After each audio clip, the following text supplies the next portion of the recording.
All right, y'all. We are in here. Oh, yeah, that's perfect. Then I can't see the shoe. I mean, we ain't got to be all extra close to each other in space for sure. Let me see. Oh, that's right. No, that's right. They'll tell you. The chat has no problem telling you when you're effing up. All right, boom. Pilot episode. All right.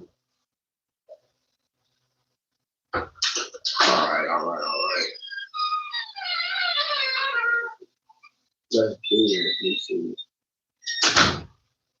You got the metas on? My man went meted out.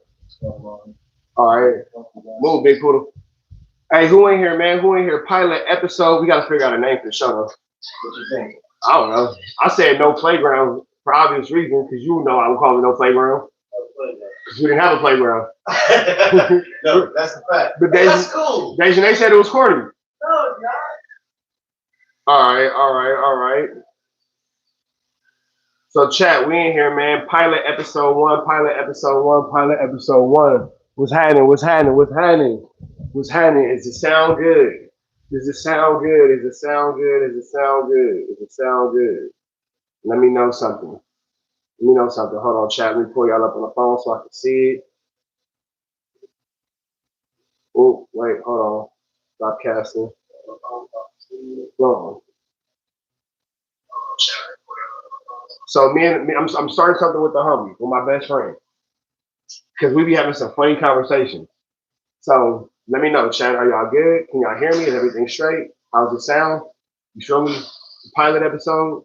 So we do need to know what's going on with the sound. We do need the critiques. My man Nightly Slash in here. We good? Okay, sound good. Let me zoom in just a little bit. All right. Let me see this real quick. That's a little bit better. All right, bam. So we are introducing a new character into this little universe of ours. I feel like I could do it closer. Oh, that's right. No, it don't gotta be that close. Yeah, I mean, lighter, I got one. So, nigga, you can talk. You're on the show. This nigga is whispering. Bro, so used to being behind the scenes, he don't know what to do. All right, man. So, you good? You straight? Yeah, I'm good. Nigga, sit back, relax, take it. Yeah, man. Yeah, I'm just, You want some wine or some Hennessy tequila? I'm just making sure, bro. I'm just making sure, trying to set the mood. Bro, what's the deal, man?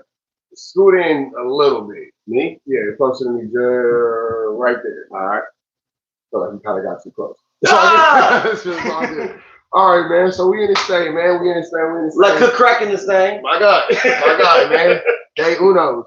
So yeah, the homie trying to set the mood, nigga. We not on a date.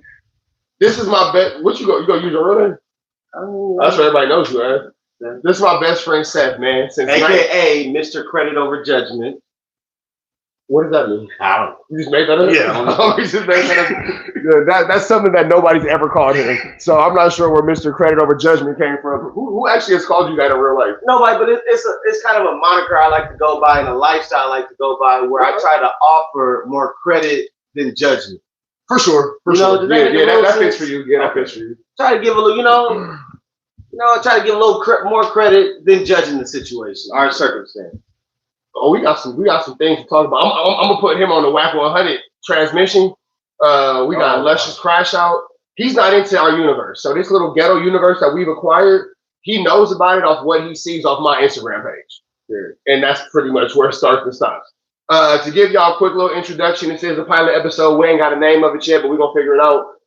We've been best friends since 98, 99. That's our 5th grade year at elementary school. Wow. Found out the nigga lived around the corner from me. That's crazy. Right, literally lived around the corner from me. And honestly, I think like the first day of school, our parents just said, "Hey, you two play together." And that's how it worked out. It was pretty much. I think we had to ride this. I had to ride to school. The first day? Was the first day? Maybe. I honestly, I don't remember you not being around 5th grade. You were just always. I feel like once we found out we lived around the corner, it's always here. Yeah. So, man, bust your intro. They know who I am. You gotta let them know who you are. Well, I don't got a sick intro like you yet. I mean, but you got some cool shit going on. You feel me? I like my man don't gangbang, raised in South Central, but has plenty of gangbang stories. Has plenty of gangbang stories for sure. Has the best gangbang stories. Almost took a Yasiyut on a date. He almost took a Yasiyut on a date, a real date. She was trying to get him to buy some cooter, and he was trying to take her to Steak and Shake. Yeah. That actually happened. Yeah, we'll get into that. He got packed out by girls with pillows. It's happened before. That happened. You feel me? It happens to the best of us. Got caught in the girl's closet, and her dad, who knew who you were, asked you who you were. Yeah. He was pissed. That really happened. Yeah. And, you know, he be knowing about a whole bunch of stuff that goes on in these LA streets. You cannot say names. Okay. Can't say names. Everybody watches. No and names? these niggas be having open cases. So I can't be like Brittany. Just don't say the last name. Oh, okay. Yeah. Okay. I know who you're talking about. Okay. But, you know, that's that. You feel me? Where's the controller for the TV? Damn. Oh, here we go. Okay, boom. So, man, look. We finna jump right into it, man. How y'all feeling on this beautiful Thursday? Boom. My guy. Perfect. Right there. We finna slide right into what's going on in this YouTube space of ours. Y'all want to jump right into the BS? Or y'all want to kind of start light? Because he is into sports and all that kind of stuff. So we can talk about like Stephon Diggs and all that kind of stuff because this nigga really be paying attention to that kind of stuff. Are you familiar with what's going on with Stephon Diggs right now? And Cardi B? Yeah. No, not Cardi B, nigga. He got like, the girl tried to call him an R word. The chef. Yeah. Okay. Yeah, a little bit. Yeah. Shout out to the Knicks. All right, man. So look, we need to know, chat. We're gonna kind of let y'all lead this one for the pilot episode. Kind of see what y'all got going on. You feel me? You want to send you the links to your info? That'll be cool. That'd be way better for you. You know what? Let me see. Let's go ahead and just start. Let's go ahead and start them off with this real quick, man. Let's go ahead and start them off with this real quick. This is something I was looking at last night. Shout out to Munchie B. You know Munchie B, right? I do. Okay. So shout out to Munchie B, man. We finna slide over to Munchie B's channel. You see my history, a whole bunch of crazy ass shit I be watching. Yeah. Don't be messing up my algorithm, bro. I'm not gonna touch it. Sign out of my profile. That might be best. This nigga gonna mess up my algorithm. Nah, you got juicy shit. And I be having my algorithm. And this nigga don't got no ads. I still pay for ads. I don't got no ads. None. I didn't even know you could do that. Yeah, fool, go ad free. Go ad free. You gotta go ad free. Man, what kind of sick person doesn't have ad free YouTube in 2026? Hey. A frugal guy. He's cheap. Yes. He's extremely cheap. All right, I just sent you the chat. I just sent you live. All right, man. So let's get into this, man. Go for it. It's part 2. WACK100 tells a false K-Slay story. So he might not know this, but a transmission has exposed WACK100 on the internet. Yeah, man. Tapping on tap out. Has he responded to that at all? He said that it's AI. Hey, that's the worst excuse, bro. No, that's a good one though. It's clearly him. No, but that's a good AI can't generate genitalia. How do you know? Man, AI. What if he has a different type of AI? What kind of AI he got? I don't know. What if he got some different AI? Man, okay, so this, what did you say? Credit over judgment? Yeah. So you you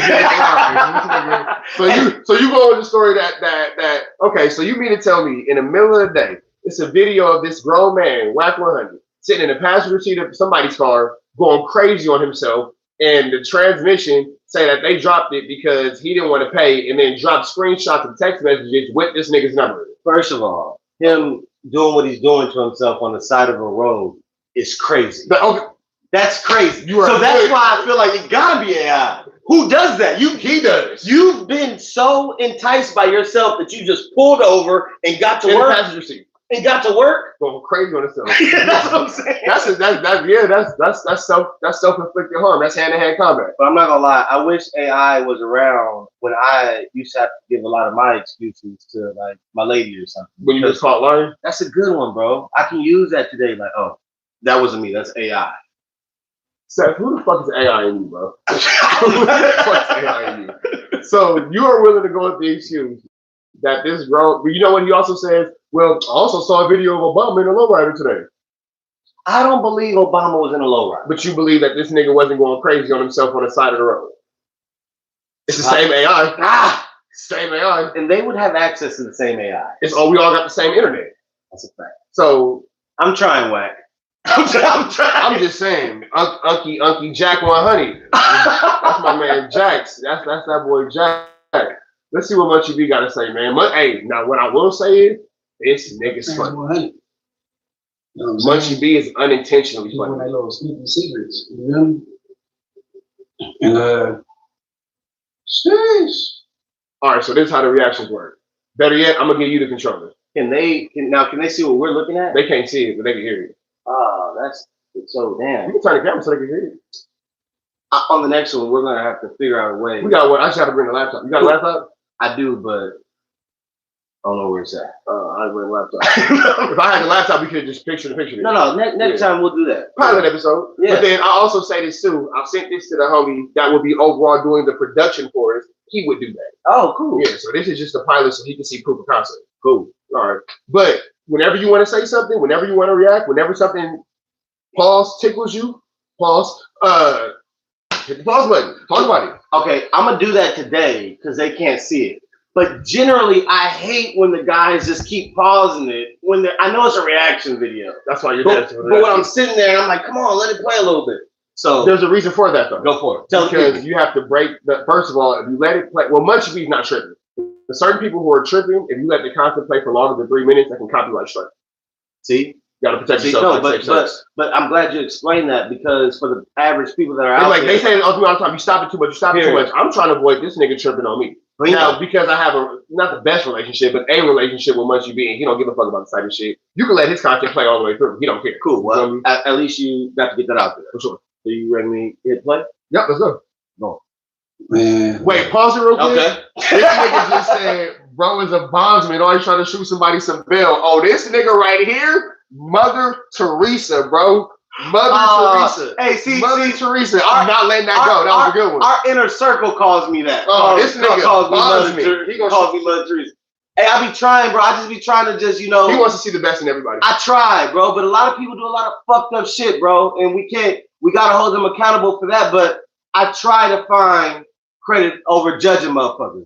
I just try that. Not easy, but I try. You finna hear some shit right here. Hey, a Bell's bondsman, my homies would appreciate that. They're gonna laugh about that. They're gonna laugh at that for sure.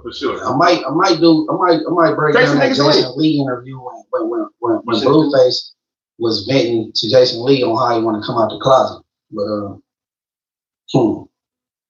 okay. And another thing I want to point out, man.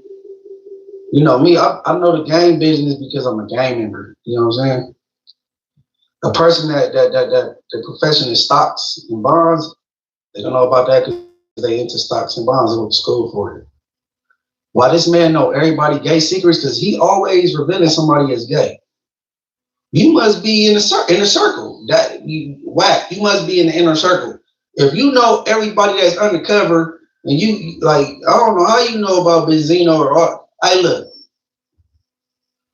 I don't know nobody gay until hit the internet, bro. Until get exposed by these little baby mamas, they get fed up. No, for real. He gay or whatever.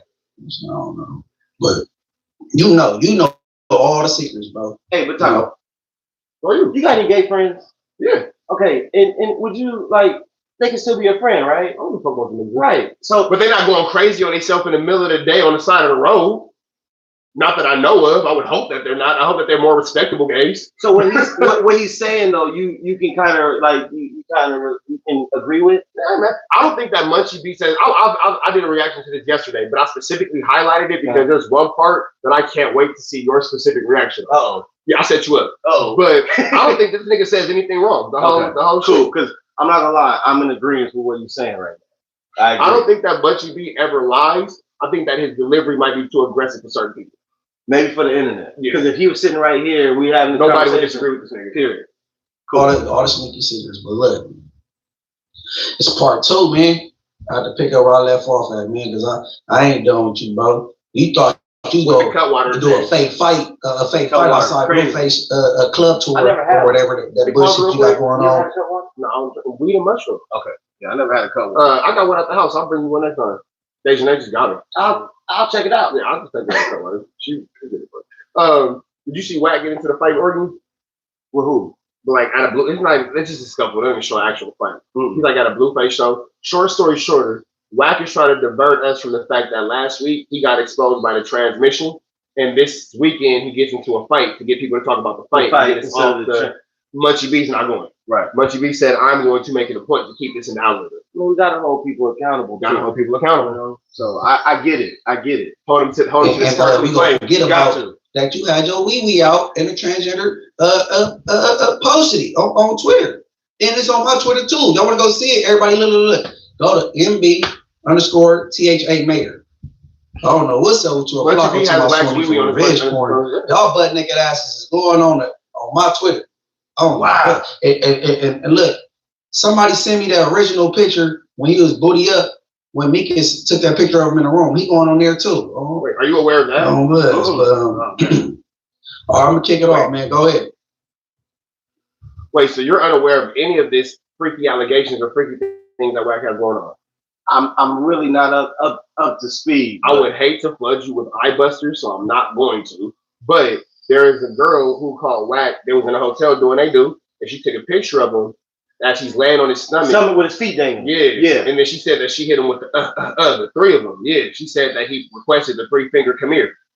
Literally, the 3-finger come here. Yeah. But you know your business. Your business. I mean, what you do with your ladies? What you do with your ladies? He's into that. So you know why? You know. So that's one.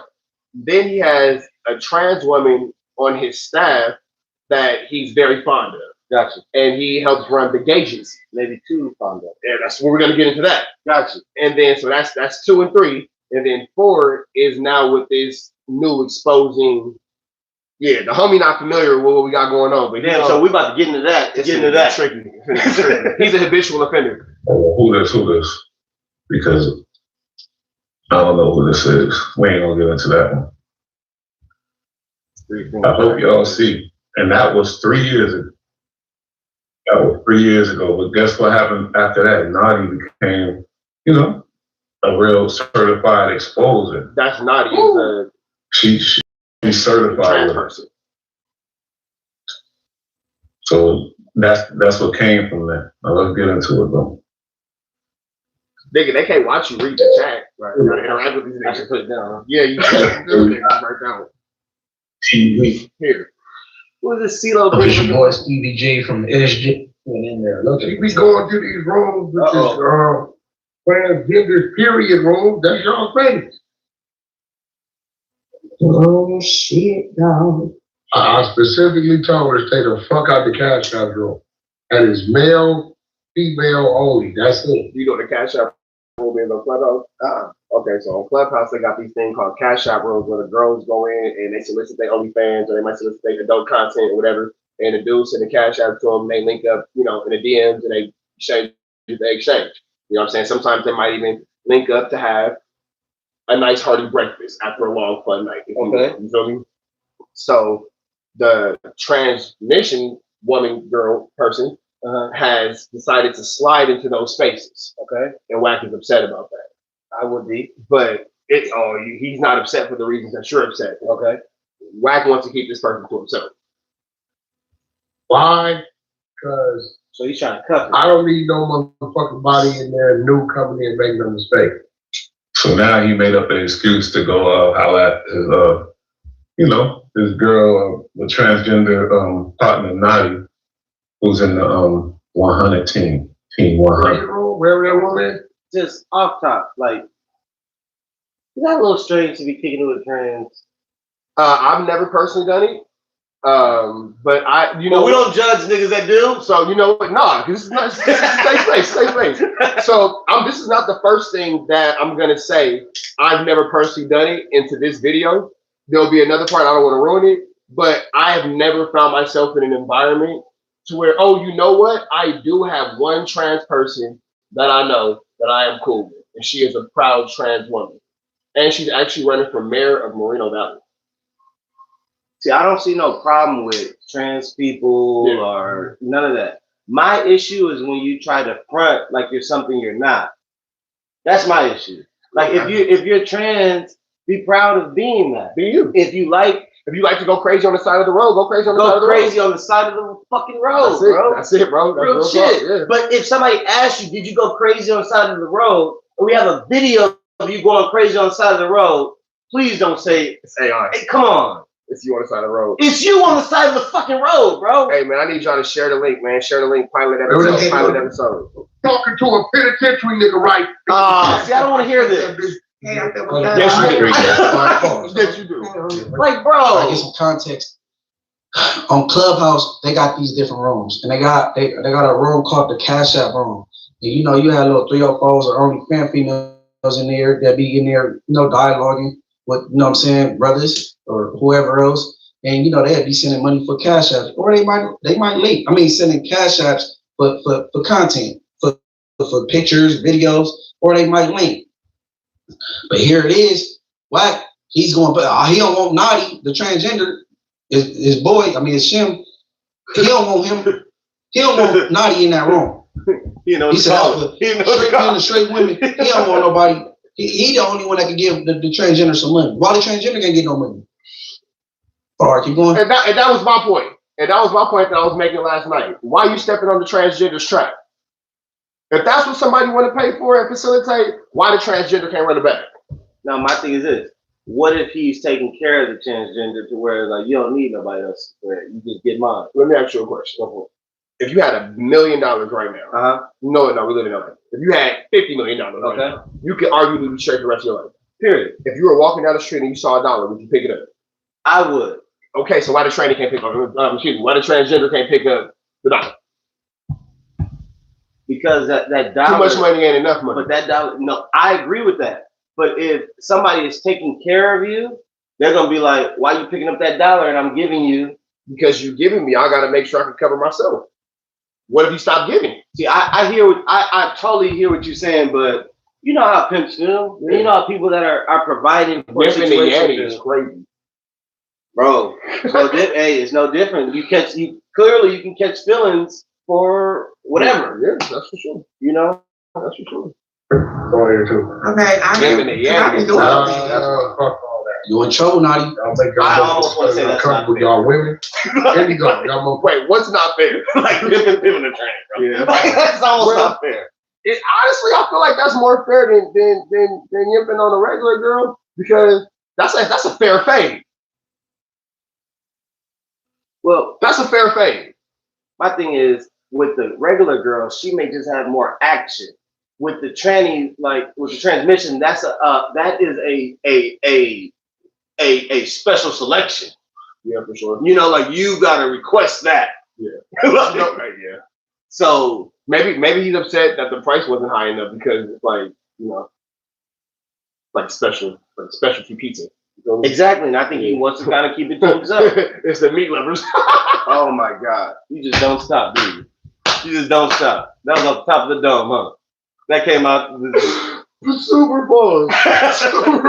Hey, some niggas though, man. Hey, some niggas like the pineapple and the ham. Ain't nothing wrong with liking the pineapple and the ham. And the salami too. Right, yeah. And real quick, man, here at TNN Trap News Network, this is a space of no hate. We're not here to condone any type of bullying. We're not here to condone any type of hate speech, derogatory termination, or derogatory terms towards any group of people, any politics, any creed, any color, any race, any sexual preference. This is a safe space for everybody, and we're so happy that Mr. WACK100 has found love in this club. Clap it up, WACK. Big WACK. We support his love. Shout out to Unky WACK. We support his love. I want to go to the wedding. I want to go to the wedding. I'm cool. The baby shower is crazy. You just tell me how it is. I got the Burberry for the baby shower. I got the Burberry. That's not cool. Y'all like these motherfucking friends outside fucking men want they fucking space. Then you go, what the fuck is you bringing Naughty to the cash out room for? Oh, no, wait, we was having a recap of that. Yo, check this out. Ain't no listening. Ain't no Naughty in the cash app. I shut that bitch down right now. Fuck that cash. Naughty ain't doing that. See, I would do the same thing for my girl. Keep her out that room. I would do the same thing for my, like, hey, I'm taking care of you. I got you. I support you enough. You don't need shit from nobody. But he just feels that way about his trans. We got nothing wrong with that. Nothing wrong with that. You know, I'm happy that he's out with that type of affection and loyalty for sure. That nigga just shut it down. No, it gets crazy. We just getting started. This right here, absolutely barnacles. Chat room. That's for straight men. I don't need nobody in there fucking making a motherfucking mistake on no bullshit. I already catch enough motherfucking flack about what I do and allow Nadi to do. Wait for the happen. Now, what year is this from? This is from. It can't be 2006. This came back 3 years ago. Okay. Wow. 3 years ago. You smell it for a while. Wow. He get enough slack for what he do and allow Nadi to do. I'm Nadi, straight man, we don't fuck with him like that. And bitch, if you ain't gonna respect it, then go do it somewhere else. Now what we doing? Cause me and I talk to you another way, you don't fucking hear me, and I'm not praying. Keep Nadi the fuck out that room. Pause. Let me send this to my clip pages. Now that sound like, oh my God, that sound like you not wanting your bitch to go to the club. Like, nigga, bitch, I told you don't be going to Sam's. Man, you in niggas' faces. That's what that shit sound like. Why the fuck do you care? Why do you care what this transgender is doing? Who cares? Ooh. Like what? What them niggas say? Nasty word. If transgender is receiving cash apps from somebody, I'm telling you, this shit is getting freaky, my boy. The freaky frogs is getting deep. But all right, keep going. Where's Nadi at though? Are you gonna tell her that or him that? I don't know how to refer to her, I guess. Shim. What's the problem? Why? We was having a Nah, hey, look, bitch. I won't I'm telling you right now. Look. I didn't even know. He's talking like you talking he's mad. right now. He's mad about What you talking about? Ain't nobody trans fucking gender. Ain't to be a fucking woman in the room. Now we're talking. You was out of prison at the age of 20-something. Right. You went in as a juvenile, did 6 years. At what point do you say, I'm not a penitentiary nigga no more? God damn, you about to be 50. Okay, since you know naughty fuckers, you don't want to hear me another way. My point was, this hard. I think that this is the wrong conversation, the wrong subject matter to bring up the fact that you're a penitentiary. It only kind of validates the fact that you might like to drive manual instead of automatic. That you'll indulge in that. Yeah, for sure. Manual transmissions. Because what the hell does you being a penitentiary nigga have to do with anything going on in the free world? I mean, I think that's his way of trying to, do what? I don't know. I was gonna try to save the nigga, but I don't know. Because niggas always go with the whole like, well, I did this amount of years, and blah blah. What does that mean? Go back, nigga. Right, what does that mean? What did you leave a boyfriend in there? What are you telling me this for, nigga? I'm free. Right. I'm free as fuck. So nigga, your point is what? Kick it. Like what you got going on? Right? No, you ain't wrong. When you violate the cash app rule. I don't want a motherfucker with a dick, with a wig, and the motherfucking cash app rule. Since y'all don't understand the respectable shit, I'm gonna get to the disrespectful shit. All right, does anybody understand what I'm saying now? I was pinned to the room, so I just came. You're not here with the fuck I'm saying. Y'all ain't arguing with the transgender. That's the trend. That's not Seems as if WACK really enjoys But here's this. the thing though. All right, so chat. This where I need your help at. Because this nigga stops the video right when WACK started arguing with the trans. So I never caught the end of how that happened. You feel me? Chat, I need somebody to go find that link and send it to me. Go look on Munchie B's Instagram page. YouTube page. You watching part 2. WACK100 tells false story about K Slay. Nigga, the story is crazy. Even crazier mix. But go look at whatever that was. We at the 9-minute and 27-second timestamp. We'll probably go back to around like 7 minutes and somewhere between 7 minutes and 9 minutes and 27 seconds. Can somebody please tell me what video this nigga's watching and send me the link to my Instagram? Appreciate you. Chat doing shit like that. Not every time. Sometimes nobody just takes the initiative to do it. Sometimes everybody does it. It's kind of like a hit or miss type thing. I'm like, that's pretty cool. Yeah. Oh shit. When I got the right moderators in there, them niggas do that shit. For sure.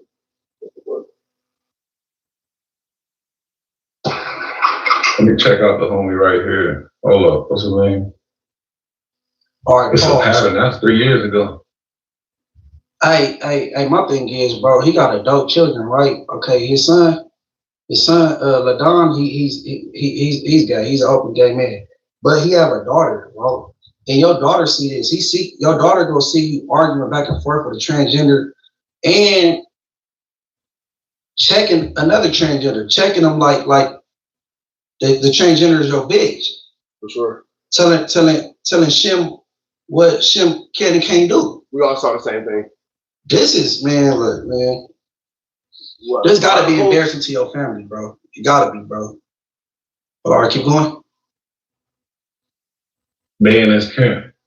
King of NJ. BTBTV. Let's see what he got to say. Speaks in the box. Does the stuff. Why is this nigga on the bus? And keep doing it. Hey man. Yo. Hey man. You back with the show. Niggas gotta do what they gotta do, man. I watch my We ain't gotta do that. Hey man. Hey man. Niggas will say, why you be in the car? Because I'm going somewhere. He is too. The train. No.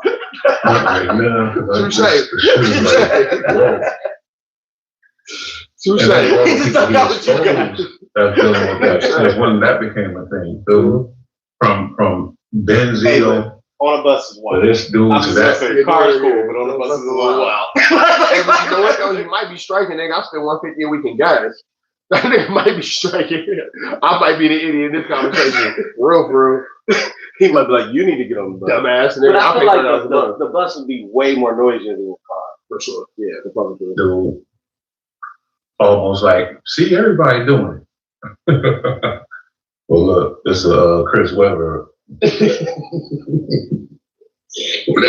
My first encounter with a transgender woman and not knowing.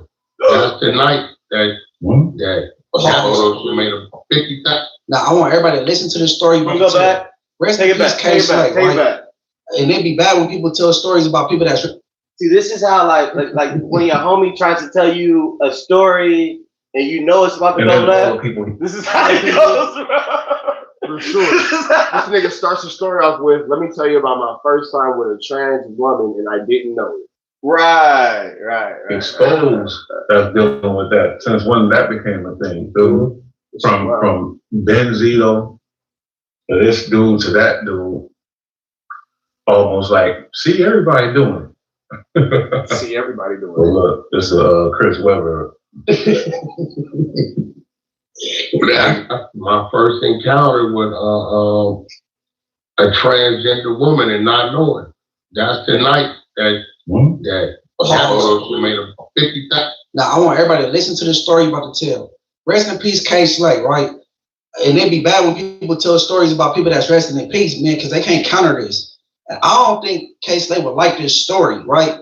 And this story don't paint WACK in the right light. I just think he don't even care. Come out the closet. He just took the door off the closet. But listen to this story. Go ahead. 1,000, bro, in that club. Did nobody know? Bring that back? Bring that back? Wild boy. You said try to get little on them. They was not gonna have that though. That's that night I told y'all where that's my first encounter with a transgender woman and not knowing. That's the night that made a 50,000. I think about every other internet personality that's doing their thing out here. How many times do they mention the transgenders? How many arguments do they give in transgender? This ain't no coincidence, homie. Yeah, but what does that This is mean? what Encounter. What is the encounter? brings. Is he using encounter to say we had a deep, intimate conversation? Is he saying that encounter as person if made $50,000 that night? ooh, they'll make $50,000 off that conversation, though. So On the first night. So in between the lines, what do you think he's saying? You think he's slept with this person? I think that he's trying to tell a story about himself and make it seem like it's someone else's story, but it's actually his story. So like, you know, when your homie be like, oh, let me tell you about what this nigga around the corner did, but he's really the nigga around the corner. Because he has all the details. He has all the details, bro. Right. Like this is, I'm gonna let Wax speak for himself. Oh my God, this is finna get out of control. That's what he wants. For sure. 1,000, bro, in that club. Did nobody know? That motherfucker was asshole like every section is they throwing money trying to get the motherfucker over there. This motherfucker is asshole. You can listen. I'm telling motherfuckers. I'm telling all that. I'm telling Slay your Slay to pick this motherfucker. I should sling this motherfucker on the cover straight. Wow. So what we do know is that he's for sure lusting over this person. Right. For sure. I'm not sure how you wouldn't notice that something is off. It's how you make something that go like this look like something that go like this without it looking like weird some kind of way. Right. Like, so it's all you niggas in here. Nobody stopped and looked and was like, that don't quite look. Something's wrong here. Right, right. All you niggas is in here throwing money, looking at this person completely, a-hole naked, as he so eloquently put it. And nobody stopped to think, why your legs look like that? Something is off here. Something don't make sense. Or everybody know that something was off and nobody's tripping because it's that kind of party. See, and that's the detail he's probably not gonna give. And I feel like it's that kind of party because you mean to tell me all these people in here and nobody noticed nothing? I've never lusted over a trans, bro. I'd be like, I'll look at, well, okay, something don't look right. No, seriously. Something is off here. Something is just not like you probably were a guy in another lifetime. Like something is off here. Yeah. So the fact that everybody is doing it and just throwing money, like, bro, they might have just been in a strange place, but normal for them. And you know what? Dejanay said something yesterday. Don't ill his young. So what's an ill for you is a young for him. Period. So that's some credit over judgment type shit. Yeah. Like it clearly this is what he's into. Clearly, and I'm not trying to pass no judgment, but these are your words, man. Like this is not what somebody said about you. Pause. Right. Him being things out of his mouth. Kind of what got us here. But man, I don't want to think about it. Let's just anymore. Oh my God, my nigga. This is probably 3 years ago too, or longer. But there's a pattern there. Oh man, with this motherfucker on the cover, he was gone off of that. He probably paid her that night. I'm gonna tell you, for somebody else, when she end up on something else, on Feds or something. Like, yeah, Wack, you right. I'm gonna get the number. Next day he called. Motherfucker tell Slay, I gotta find a babysitter. String him out for like 4 or 5 days. It gets deeper. Come do the shoot, asshole naked shoot. Motherfucker was in the strip club, asshole naked, split on the back, open her legs up, everything. Was one of the baddest motherfuckers. Guess what he does? He shows it respect. Yeah. Because guess what he called it? She. Her. Yep. He said her. And continues to. She said she was doing she. Yep. So everybody else, the other guy, that nigga, he keeps on saying she, him, or whatever. Keeps on slipping up. And then Munchie B is like, he showed whatever. Complete respect, bro. He's comfortable in that community. Black respects pronouns. Paul, real quick, but that's what I want to say. Good for him. Right. I like that he's living the truth, man. Do you really? Yeah, man. I'm all Do you really? No. Do you? I like that he's living. Do you really like that he's living? Or is this like, I'm having a really good week. I'm having a really good week. And due to YouTube policies and guidelines, I love the fact that Wack is found love in this club. Good for him. When somebody knows you in real life, he goes, Nick, I know exactly what you're thinking. Yo, man, boy, isn't karma crazy? And everything should make it better. Man, so what you're thinking, I'm gonna leave off. Man, that nigga, full circle, huh? Shh. Niggas be projecting. Check. Check. You said this is one of the baddest females you saw at the time. And you saying this person is in a strip club with all women doing splits and showing PUSSY. I don't think Dr. Miami can make. You can't, man. I don't care what y'all talking about. You ain't duplicating no woman guard, bro. What are you talking about? You don't ain't with family, nigga. And how about the sprinkler, nigga? If that shit don't turn on, bro, that thing ain't getting wet. Was she musty? She sweating? Hey, bro. He talking about this transgender was in a club full of strippers busting it open, getting all the attention from everybody, was booty hole naked, and everybody was on the same. The other girls didn't notice because a woman would for sure notice. Well, they know. Women know, like, oh, you ain't one of us. Right. So my question is, do you think that those women, so the way that Wack's telling his story, this special woman is getting all the attention and all the money. This is a strip club. So if you're getting this much attention, everybody's blessing over you, oh, you the one, that means that you're taking home the most money. So you mean to tell me in a room full of women who were born as women, they're going to be accepting of this special woman coming in and clearing a bag? Well, they can't beat them up. I would say, but you don't think that they would do something messy and be like, well, y'all know that that's a whoop whoop. No, but like we said earlier, bro. I think it was a strip club full of whoop whoops. Or that particular section selected that. Because it's like, bro, that's getting all the attention. How many strip clubs have you been to? I've been to a few. I've been to a gang of strip clubs. But nobody never offered me a whoop whoop, bro. No, that's what I'm saying. That's what I'm trying to say. But for it to be getting all the attention and all the money. That's a whoop whoop strip club. That's what I'm trying to say. Okay, that's what I'm saying. Because you can't tell me that it's a group of women. No, they're gonna jump that nigga. I think for sure. Like he's gonna get his ass. And then if they can't, they for sure gonna say something to make the men in the club be like, even if they got it in public because niggas watching, be like, But these niggas in this club didn't give a fuck. Because it's a whoop strip club. It gotta be, but he's not gonna say that though. He's not gonna say that. What you call it that this was a man? Man, all right. This shit crazy, bro. Whatever. All right, he's not convinced. So we sent a cover out to get it approved. And nigga, Wack don't drink, smoke, nothing. Nigga, I'm sober. We sent the cover out to get it approved. That makes it worse. Motherfucker sent us back and said he can't put. After you paid her to do what you do with her, well, you send her right home, or y'all went and hung out. You feel me? After you paid her, I don't know, y'all chilled, y'all hung out, y'all made plans, or what? Feel me? This individual on your cover. Like, fuck you, man. Right? Mm-hmm. People else that do all the food. So they said, man, y'all hating on the chick because she from out of town and she ain't from New York? Nope. Send us back to shit. Right? And right. Picture of 10 people, and it says, which one is a man?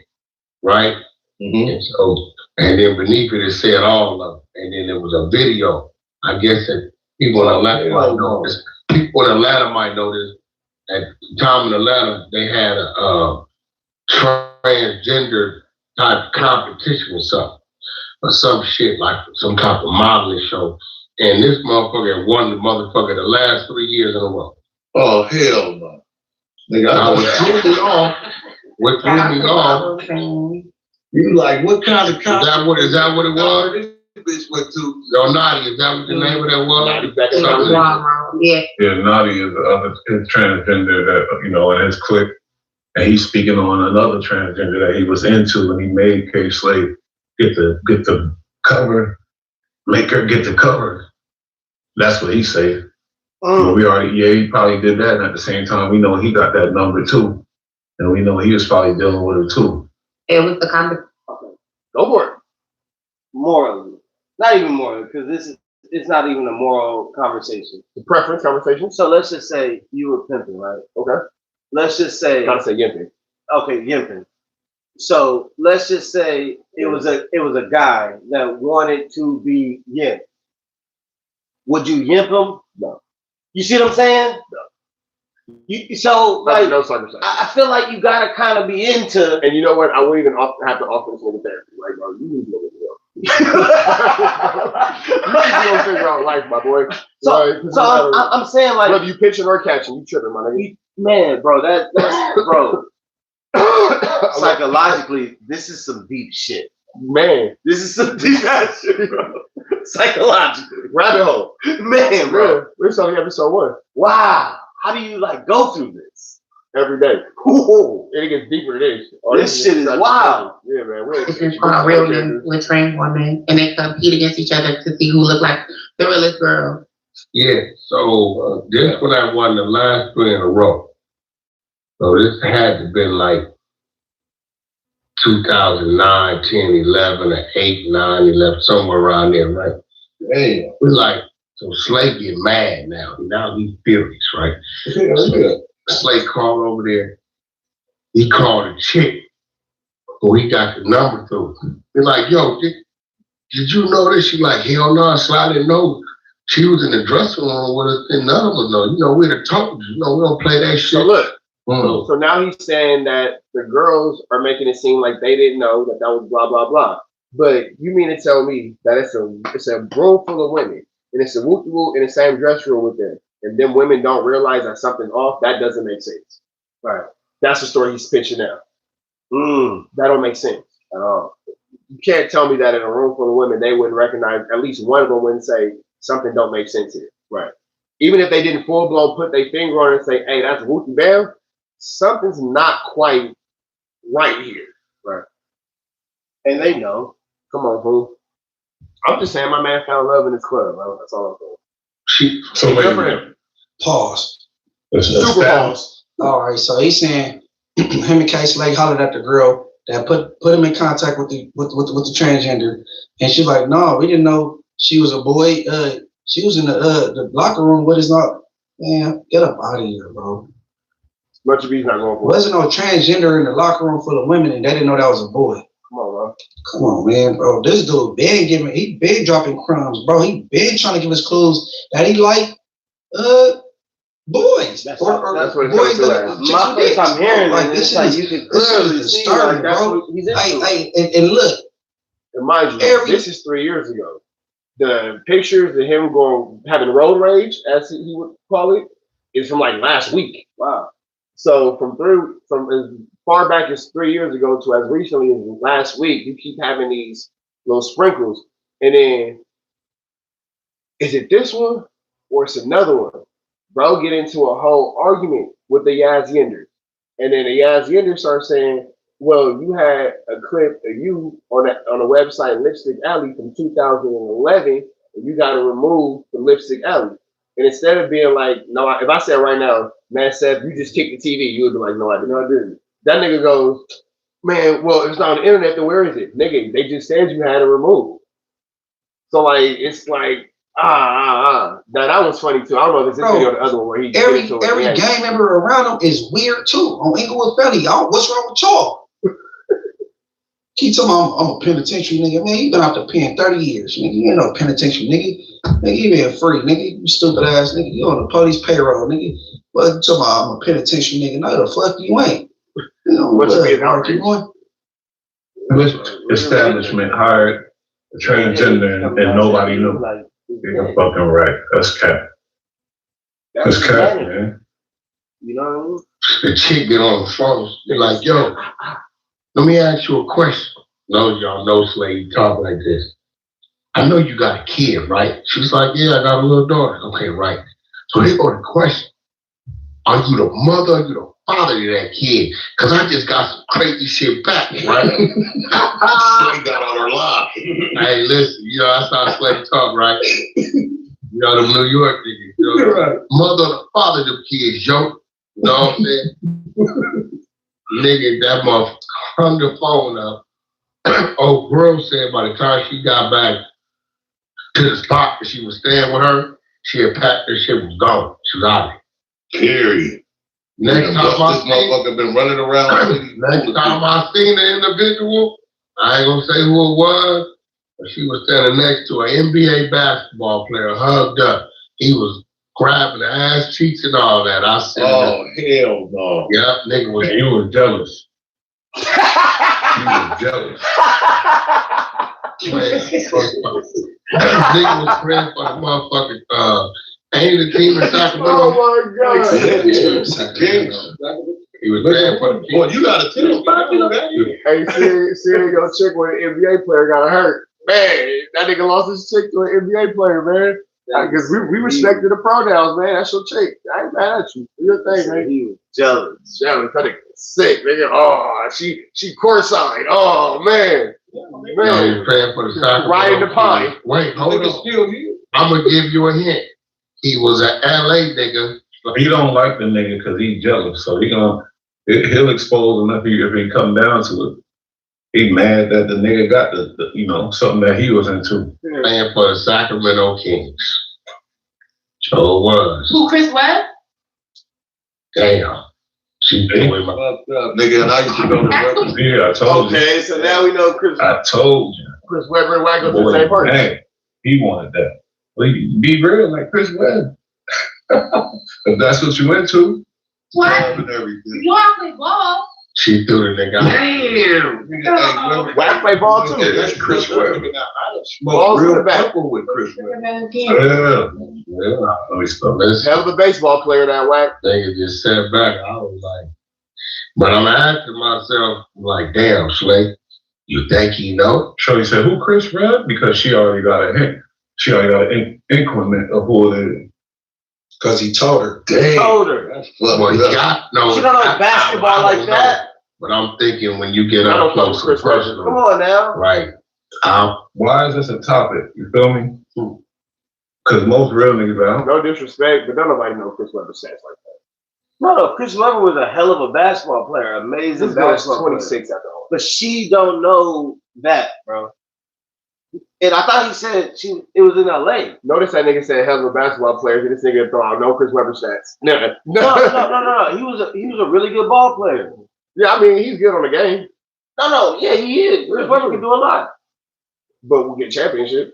No, I mean, Different conversation. yeah, Different conversation. yeah, Different yeah, conversation. yeah. know. But then what the dude do with what he do? You know why it's a topic? Because The nigga in the chat Somebody- called that nigga the WACK100. Who? Chris Webber? Called that nigga WACK100 the WACK100. Oh, the WACK100. Sick. very That's interested wild. in That's it. wild. It's very Okay, you blasted your childhood friend Pooh Rider for being funny, right? Your childhood friend. Okay. You went off on Amber Rose talking about Wiz Khalifa is gay. You blasted Benzino, said he was gay. Now you blasting Chris Webber. Like, why are you always in the vicinity of some gay news? Why, man? This shit is sad, bro. Oh my God. This shit is sad, bro. I don't know, man. I don't know. Oh my Hey, God. man, look. I feel bad for my black women, bro. When you gotta deal with shit like It's this. like what newspaper is Wack subscribed to that the rest of us aren't getting, where he stays updated on all the latest and the greatest news within the gay community. Like, nigga, I'm not on that subscription list. Nigga, like, what websites is you looking at that's not on my internet? And these dudes is on the DL. Cause like I said, I'm not homophobic.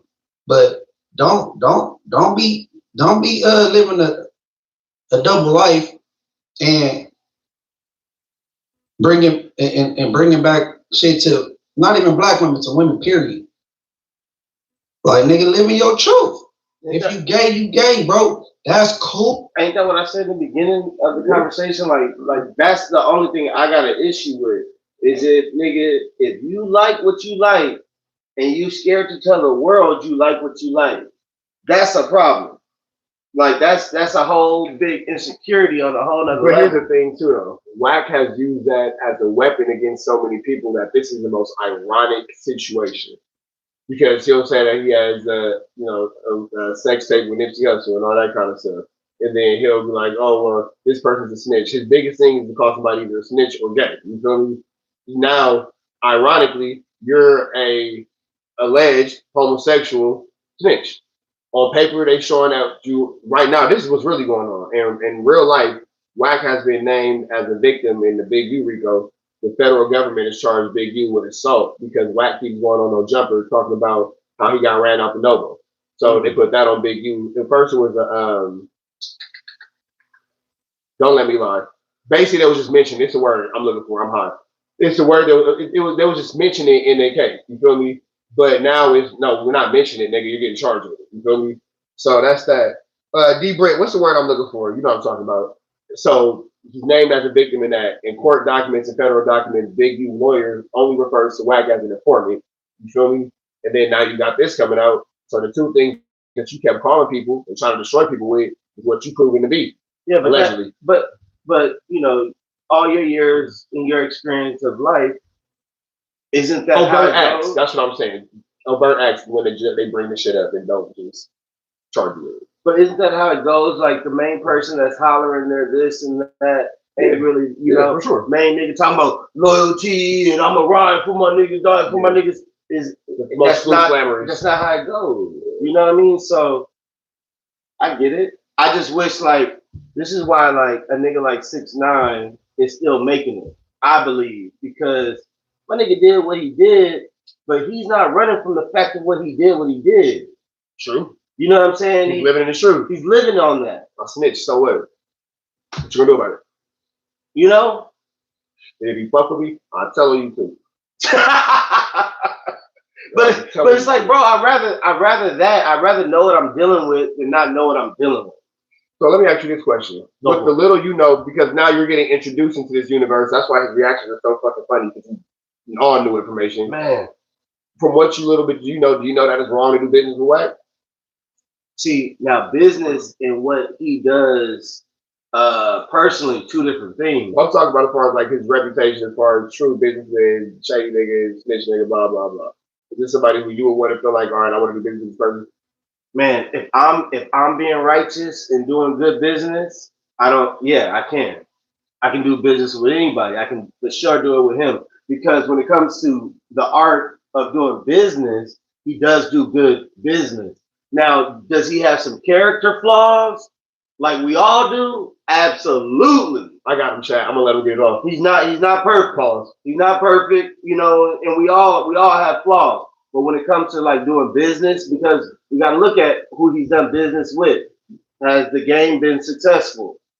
Has Ray J been successful? WACK wasn't with the game when game was at its height, at its peak. See, that's not true. He'll say that he was on that a couple of those. He wrote the documentary. No, WACK wasn't there for that. He said he was. I think it wasn't there for that.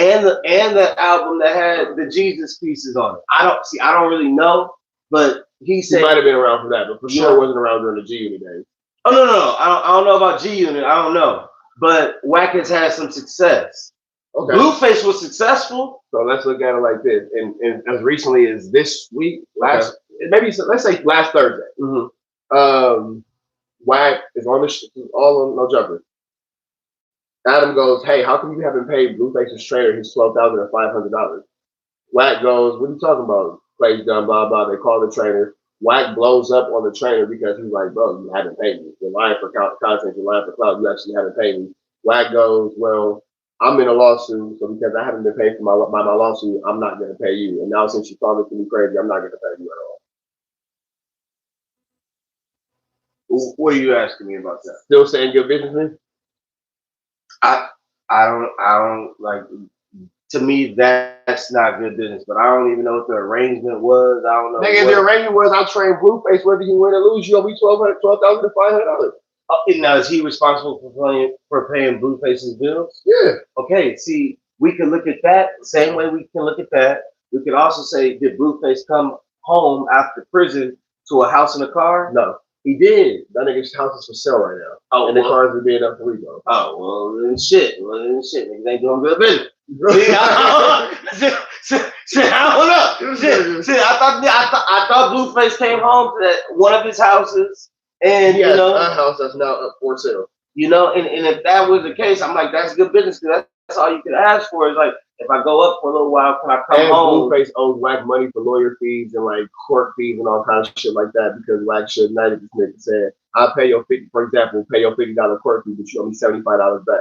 If you do that to a nigga enough times, they never get out of debt with you. Now, is that good business? We can say that's not fair, but is it good business?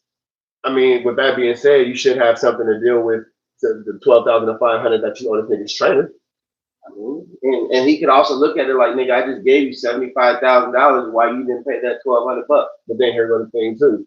Also going through a public divorce where his wife can prove public infidelity in the state of California. She can get half. Yeah, no, she can get everything. Oh, really? California public infidelity? Oh yeah, for sure. You get nothing. And all the businesses and all the shit that he had is in her name. Still saying good business? No, you can't ask me. You can't ask me about that because marriage and shit is a bad business deal to me. Sometimes, in most cases, you love a motherfucker. You don't gotta prove it to the state in the world that you love them by signing this paper. So you can't ask me that. So you taking a WACK100 contract? If I'm Blueface? If you're you. If I'm you? No, if you're you, nigga, not me. I ain't taking that shit. So what were the particulars of that contract? Was it like a 360 deal? Like? Nigga, that shit is worse than a 360 deal. That shit is selling your soul to the devil. You gotta deal with WACK. I mean, but see, the thing about it is a lot of people getting these deals, bro, and a lot of them are bad deals, but if you're a true grinder, bro, you can hustle your way out of it. So you taking a deal? I would try to search for a better one. Okay. like that's just me. Right. I would try to search for a better one. That's cool. Nigga, don't be lying. Nigga, bro. WACK. If your flag rainbow. Hell yeah, because I'd be like, hey man, what you think about this shit? I'd be like, and you'd be like, man, this ain't a good deal. As soon as I seen the name, I was like, nigga, throw that shit away. And then it's roll the blood on that shit. Like, nigga, that's a record. Out of here. Cause my flag is red. And the world know on ING. So if your flag is rainbow, you rainbow sherbert ass nigga. Right, you know what I'm saying? It was some more, but I'm in the deer, bro. Rest in peace, K Slate, because he's not here to speak for himself. So what's the other one with weapons arguing with the transmission? We'll get into that later. But I mean, final thoughts. Yeah, saying just came to my head. I'm not gonna say that. I'm articulating some shit way better because what came to my head was just. I'm not gonna. WACK might have some things going on that he might want to. So it's like I'm not gonna say that, but it's like, man, if it walk like a duck, talk like a duck, it's not a fucking giraffe. It can't be. Not a giraffe. It can't be. But there's some niggas out here that still would think it's a giraffe. Like, let me see, what is the fun dude shit? They on this nigga Kevin Hart head who let the white boy make a joke about George Floyd at his roast. Okay, now how you feel about? How you feel about at the same roast that black people was making Charlie Kirk jokes? So fair fade. I see a fair fade. But how you feel about the whole roast thing in general? Like the whole rules of a roast. Is everything off the table? Well, they said that Kevin Hart made it clear, don't talk about my kids. But see, how can he make that clear, but then they're able to talk about Cheryl Underwood's husband that committed suicide? How's that fair? Like, you get what I'm saying? Like what are the, but he said the rules about this. But it ain't about Cheryl Underwood, nigga, it's about me. Facts. Nigga, it's not a Cheryl Underwood roast, nigga. It's a Kevin Hart roast. Not like that. Nigga, you fuck about your dead husband? Yeah, man, that's that. Damn, that's tough. I mean, that's the space you in. If it's about you, it can be about you. But right now, it ain't about you. You feel me? Like, I don't know. You feel me? Like, so then we can't be mad at the guy that made the George Floyd joke. I'm not personally upset with him. I'm not gonna say that was the best joke. I'm not gonna say that I can understand how people aren't upset. I'm saying that I'm not offended. Yes. But then you look at who my parents are. Right. So is that I'm not offended either. I don't even know the guy, so I don't know if I'm politically correct, right or wrong. But I don't. From what I've heard, the joke just sounded fucked up. I mean, it's a George Floyd joke, right? How can it not sound fucked up? Exactly. But see, the whole roast idea is to be fucked up. And so my thing is like, what's off limits? What's on with a roast? Is anything off limits? And you saying that he said my kids are. How can your kids be off limits? Because nigga, it's my roast. Because I invited you niggas here. So this is. So we gotta talk about what you want us to talk about. Just don't talk about like what's wrong with a nigga not wanting nobody to talk about his kids. I don't think that's fair, bro. I feel like everything gotta be. All right, so since we're talking about it, let's go ahead and jump into this shit then. If we're here. Let's do it. Okay, so wait. So you mean to tell me in a roast? You don't have there's nothing that you wouldn't want me to talk about? I probably wouldn't participate. Okay, I can give you that. You know what I'm saying? Because I just feel like it got to be certain things that you roast on. It got you know what I'm saying? It got to be like you're gonna be pissed. You know, they talk about one nigga's dad that died in 9/11. Like it's like a man. But what's the purpose of a roast, Seth?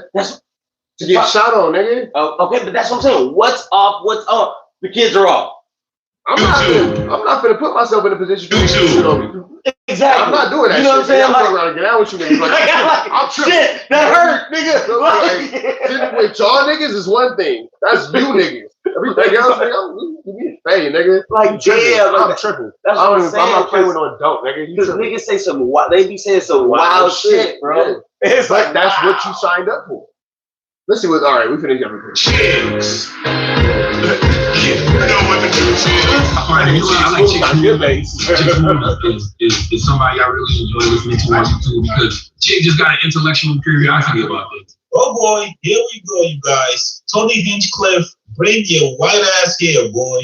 You are in trouble. Now, if you guys did not watch Kevin Hart's roast on Netflix, please make sure you guys go watch it. If you're into comedy and you need a good laugh, that roast is absolutely hilarious. Now, the actual comedian choices, I feel like could have been a little bit better.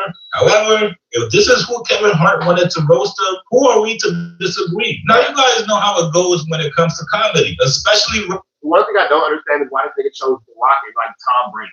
Right. They're not funny. Like, you want water? Just for sure. Somebody, right? You're going to say the most disrespectful, foul, evil, dark humor thing you can think of. That's what a roast is supposed to be. Somebody's bound to get offended. Actually, if somebody doesn't get offended after your set, you probably did a horrible job. Now, of course, on the flip side of that is that somebody will get offended, and that person just might press you about it. And that is the situation we got here today, you guys. Tony Hinchcliffe, while he was up there roasting Kevin Hart, he made a joke about George Floyd. We lost this gig hosting the Academy Awards because of some homophobic tweets, but you'd be homophobic too if you were eye level with everyone's cock. You got into a fist fight on a private plane. Proof that no matter how much money black people have, they're still just gonna act like ninjas. So that was the most offensive thing to me right there. You're right. Like, I think that was more offensive than the George Floyd shit, because I act right at the airport. Like, nigga, I ain't never had no shit at the fucking airport. I'm there early. My flight take off at 6. Nigga, I'm there at 3. Feel me? Little Fridays. Kick it. You feel me? Give me a little Jack Daniels sampler. They don't got that no more. It's called something else, but we all know what I'm talking about. Right. We all know what I'm talking about. A little Shawty Temple, because I don't drink. I'm already faded. And you know what I'm saying? I'm off an edible. And I done blew Big Tree. And I'm off a mushroom and all that kind of stuff. And I'm finna sit in the airport and eat my food. Then I got probably another 2.5 hours to do content and catch my flight and go to sleep. Man, I'm not acting crazy at the airport, bro. One thing I'm not doing, I will fight a lot of places. I will not fight. We gonna get into this too. How you feel about these little niggas fighting at the courthouse? Right. Catch my eye back. You better not give me no fucking straw, bro. You're tripping. You're tripping. You take that fucking straw on my drink, Seth. What's wrong with this nigga? The homie be doing the craziest shit. Seth, why, bro? This nigga just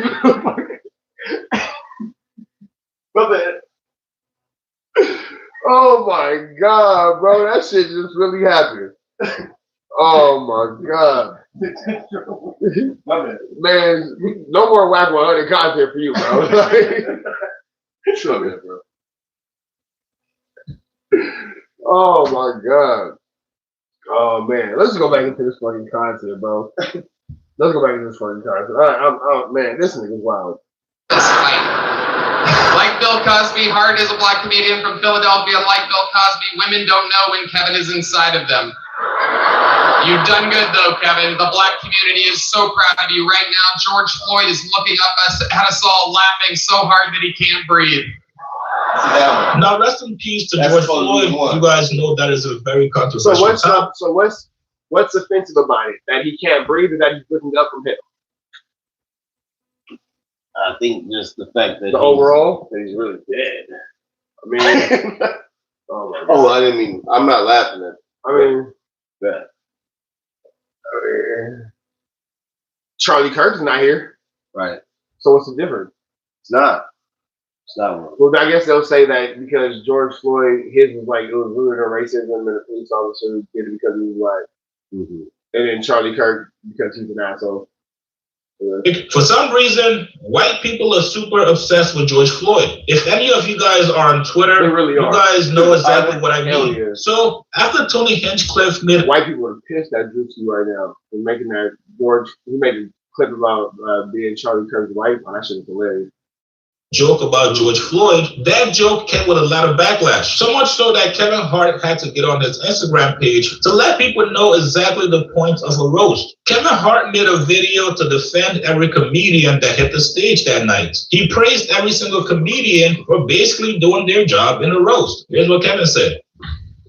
That, my friend, is what the fuck a roast is supposed to be. It's goddamn hard-hitting, relentless jokes. I think he got a good ass camera. He got a rich nigga phone. No consequence. It's clear as hell. The concept of a roast. You go hard, you go home. Shouts out to every comedian that came on that stage. They all understood the assignment, man. Shane Gillis was amazing. Fucking Chelsea Handler was amazing. Pete Davidson, amazing. Naheem Lynn, fucking amazing. Big J Okerson, amazing. You saw comics be comics. Cheryl Underwood, fuck. Incredible you are, incredible you were, Cheryl. Hell yeah. Holy shit. Cat Williams, insane. The shock factor kept being in. Cat set was insane. Who's the best one? There's no emotions attached to a roast. You get up there, you tell your fucking jokes, and we understand they will come with some fucking heat. But that's what a roast is supposed to be. Jeff Ross, amazing. Kevin Hart doesn't seem offended. The Rock, oh my god. Kevin Hart doesn't seem offended. No, I know. TJ was fucking incredible last night. He's a rare form. Usher, the Burns song, so fucking good, man. So goddamn good. Tony Hinchcliffe fucking understood the assignment. Relentless as he always is, but funny. Like, you can't have emotions. You gotta understand. You fuck with Kevin Hart. He's cool. That's not. You don't honestly other one to him. As far as like his movies, his comedy, comedy. I laugh, so I give him like an 8 to a 9. That's your exact same type of comedy. Man, your fucking assignment is. Y'all niggas comedy exactly the same. Somebody came out there and did their fucking thing. Tom Brady was great. Did I say Tiana? Did I say Regina? I mean, I truly was blown away. Draymond took balls to get up there.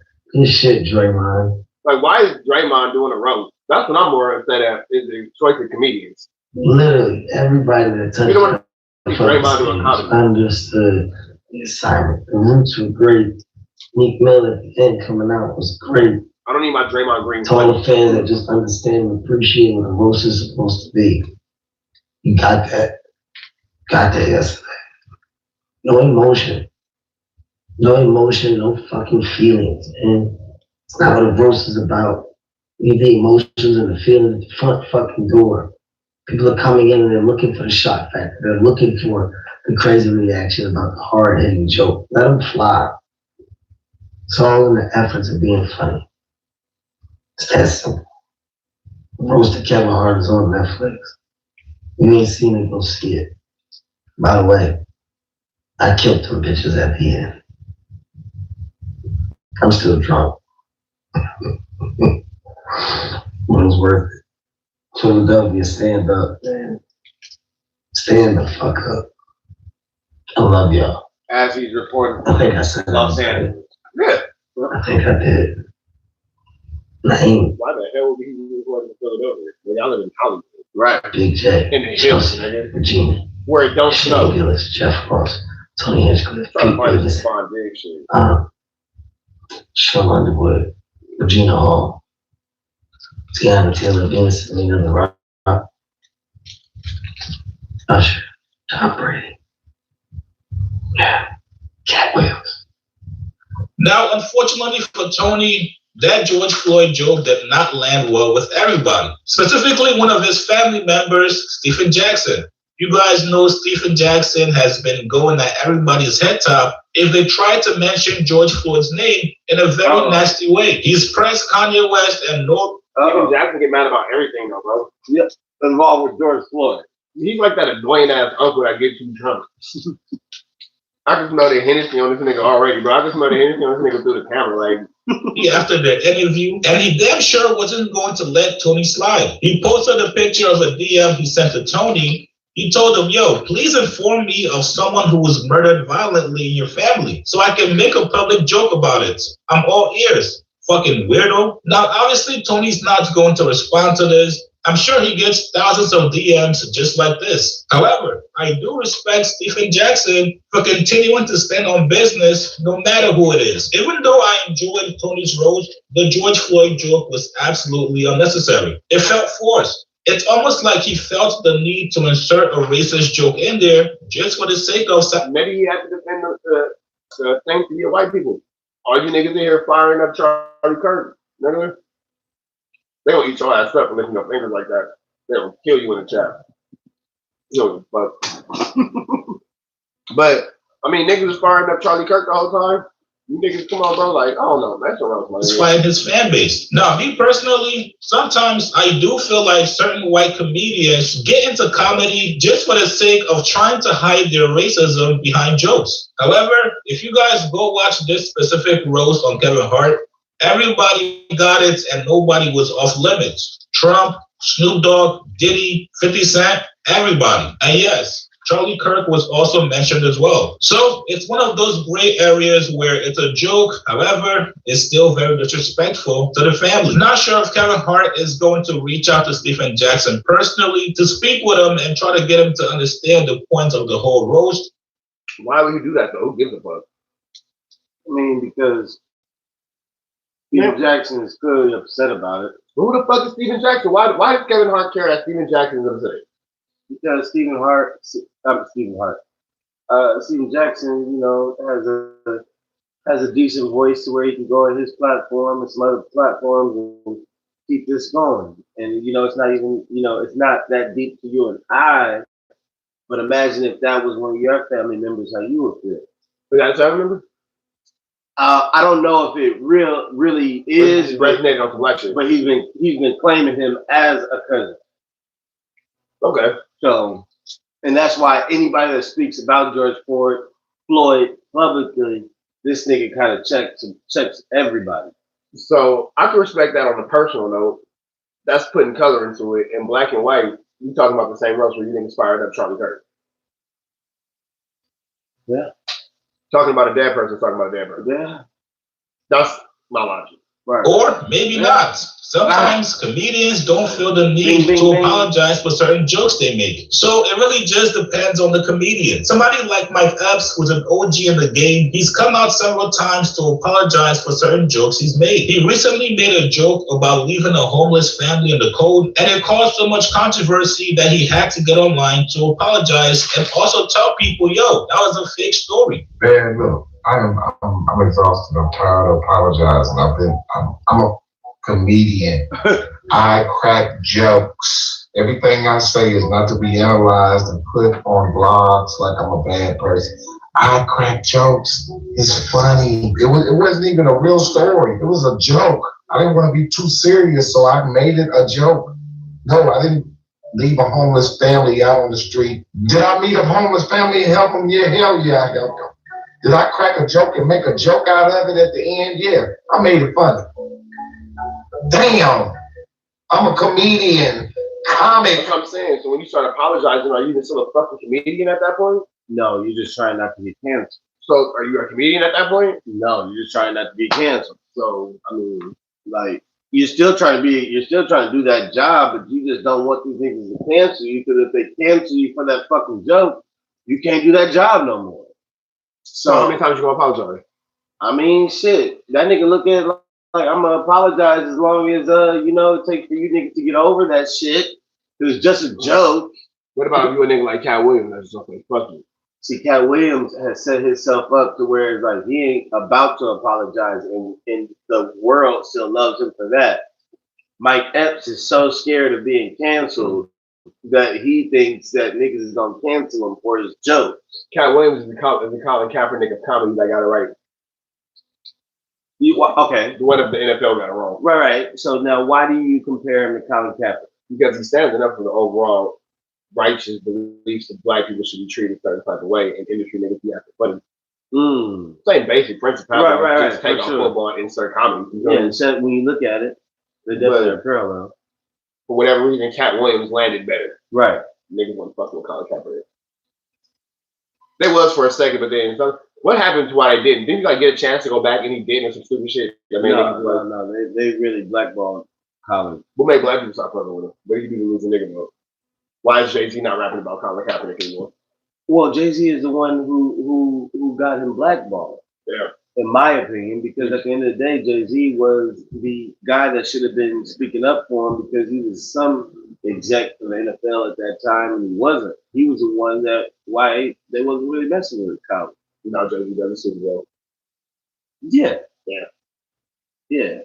But man, the NFL didn't like the agenda that Colin Kaepernick was trying to push. Too pro-black. Too outwardly pro-black. Yeah, but the NFL is pro-black. Not that pro-black. Obviously. We'll say the players are pro-black.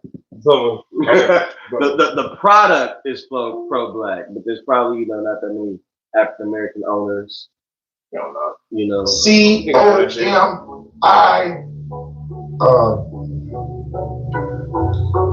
Comedy. However, it is a great area in comedy when you're actually making a joke about something that happened in real life.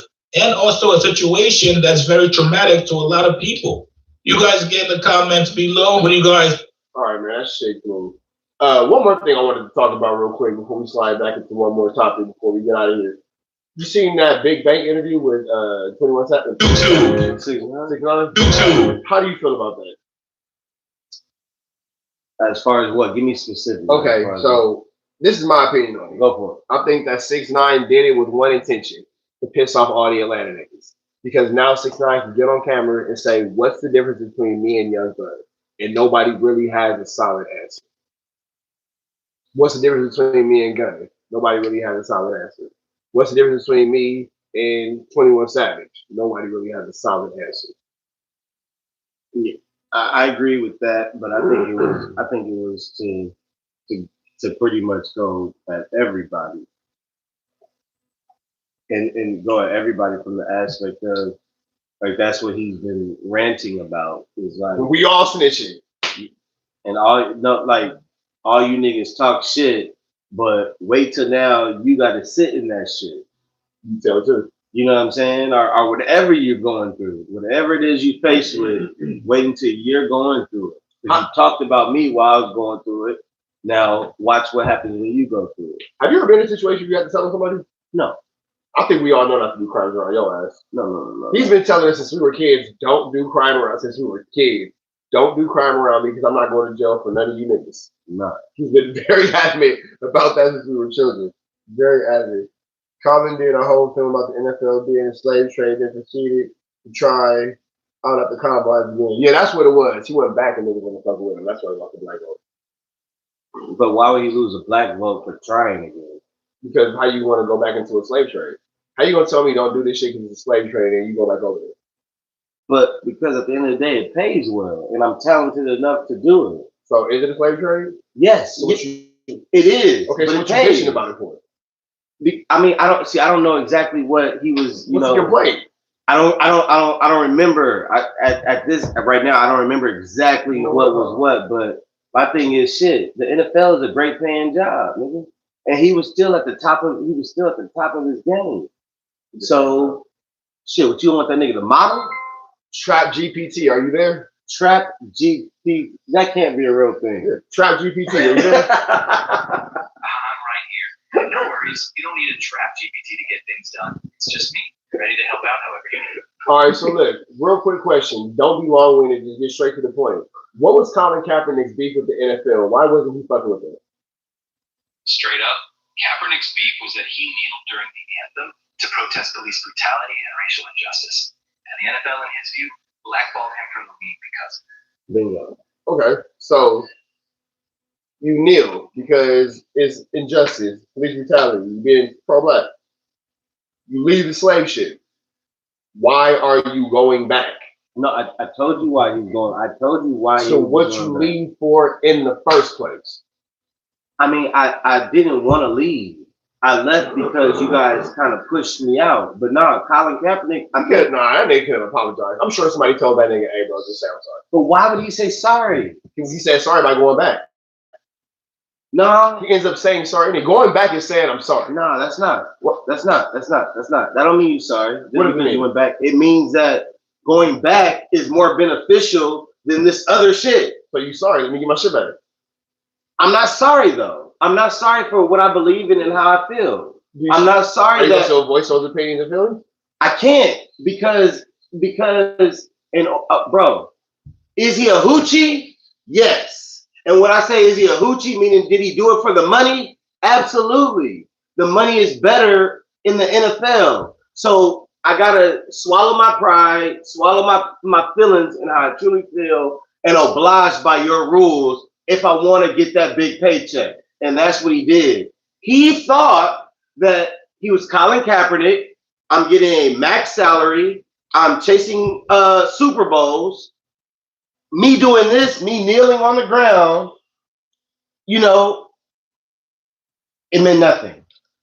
Nothing at all. No, it meant nothing to the NFL's bottom line. No. But they go sell a jersey. No, but he was selling jerseys. Like Colin Kaepernick at that time was a star player, but they should have cared more, bro. Who?